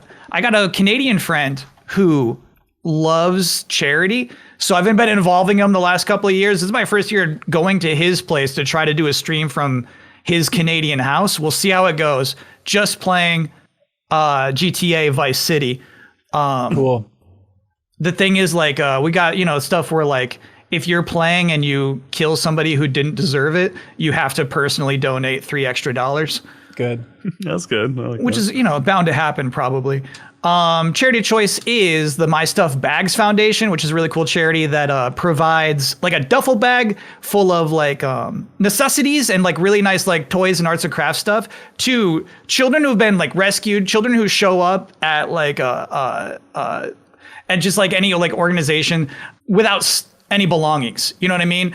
So children of domestic abuse who just have nothing to their name. They have nothing coming in. And so, they just give you, here's a thing that belongs to you. This is your stuff, which can be really powerful to, children go through a really shockingly tough time. Yeah. Or link below. Good choice for the game. Excellent choice. I feel like you've done marathons of Tetris and stuff before, so I should have that's a fun adventure. Is just playing Vice City for that long. That's going to be awesome. I've never played it. I've never played Vice City. Oh wow, that's going to be awesome. Mute the music probably. Look, you're on top. Gotta mute the music, sadly. Yeah. Hey, get a lot of this from the community. Get a lot of this channel where they share fun things each and every day, all day. Wajora shared this YouTube short from Good Vibes Gaming, doing good work over there, and it's about how you can download games on the Switch without the internet, which I have never seen before. But the idea is specifically if there's a game update or a Switch 2 version of a game that is on another Switch locally, both Switches can be disconnected from the internet, and you can just wirelessly transfer that update over to another Switch.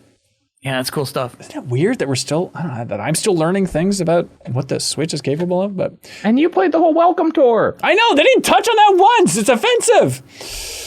All right, that's it for this episode of The Next Show. Thanks so much for watching, listening, sharing all the fun stuff. If you enjoyed it, you can always subscribe to our YouTube channel or jump over and get the audio version for your convenience there. Bonus pod this week, we have Jill Grote from the Indie Informer talking about promising upcoming indie games with Haley McLean. It's a fun episode with a lot of great games on the horizon there. Otherwise, shout out to everybody who came out to the meetup in Chicago. It was Leo Vader and Janet Garcia there, and a ton of people showed up, which is awesome to see. And then it's not until I see the photo that's oh, Suriel Vasquez and Ana Diaz were also there. It should be a larger meetup than I could have possibly imagined. So that content will be coming out soon. And we have the Kyoto MinnMax Spotlight I talked about last week, just for full disclosure for where we're at. I'm going to kind of be editing this thing a little bit more.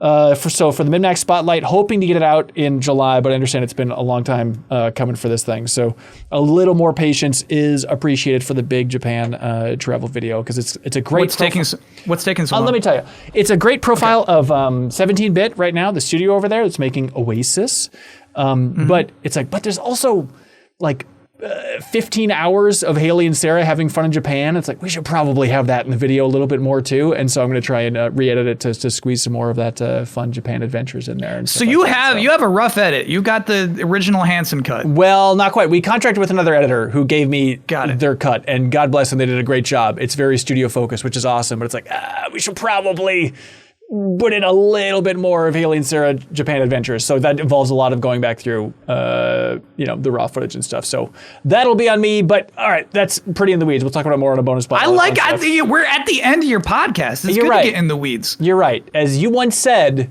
on Easy Allies, if you stuck around this long, you're frickin' family. So we appreciate you listening. I said that? You did, yeah. Wow.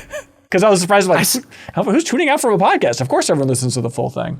Yeah. All right, there we go, Kyle Bossman. Thanks for joining us, sir.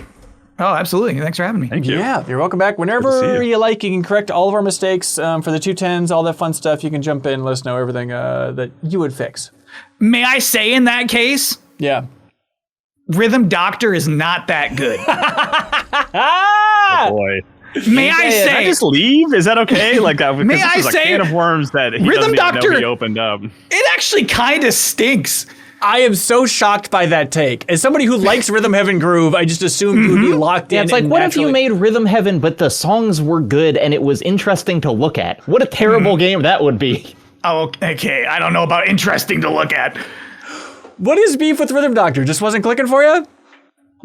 No, I mean, I was trying to click as hard as I could, and it tells me I fail. It's like, I'm trying, man. I'm trying. All right. Well, so this is not a problem with the game. I think we found. No, it's a problem because there's like the girl with the pink dress, and she's got to pick out a pink dress too. Like that's where I finally lost it. Second level.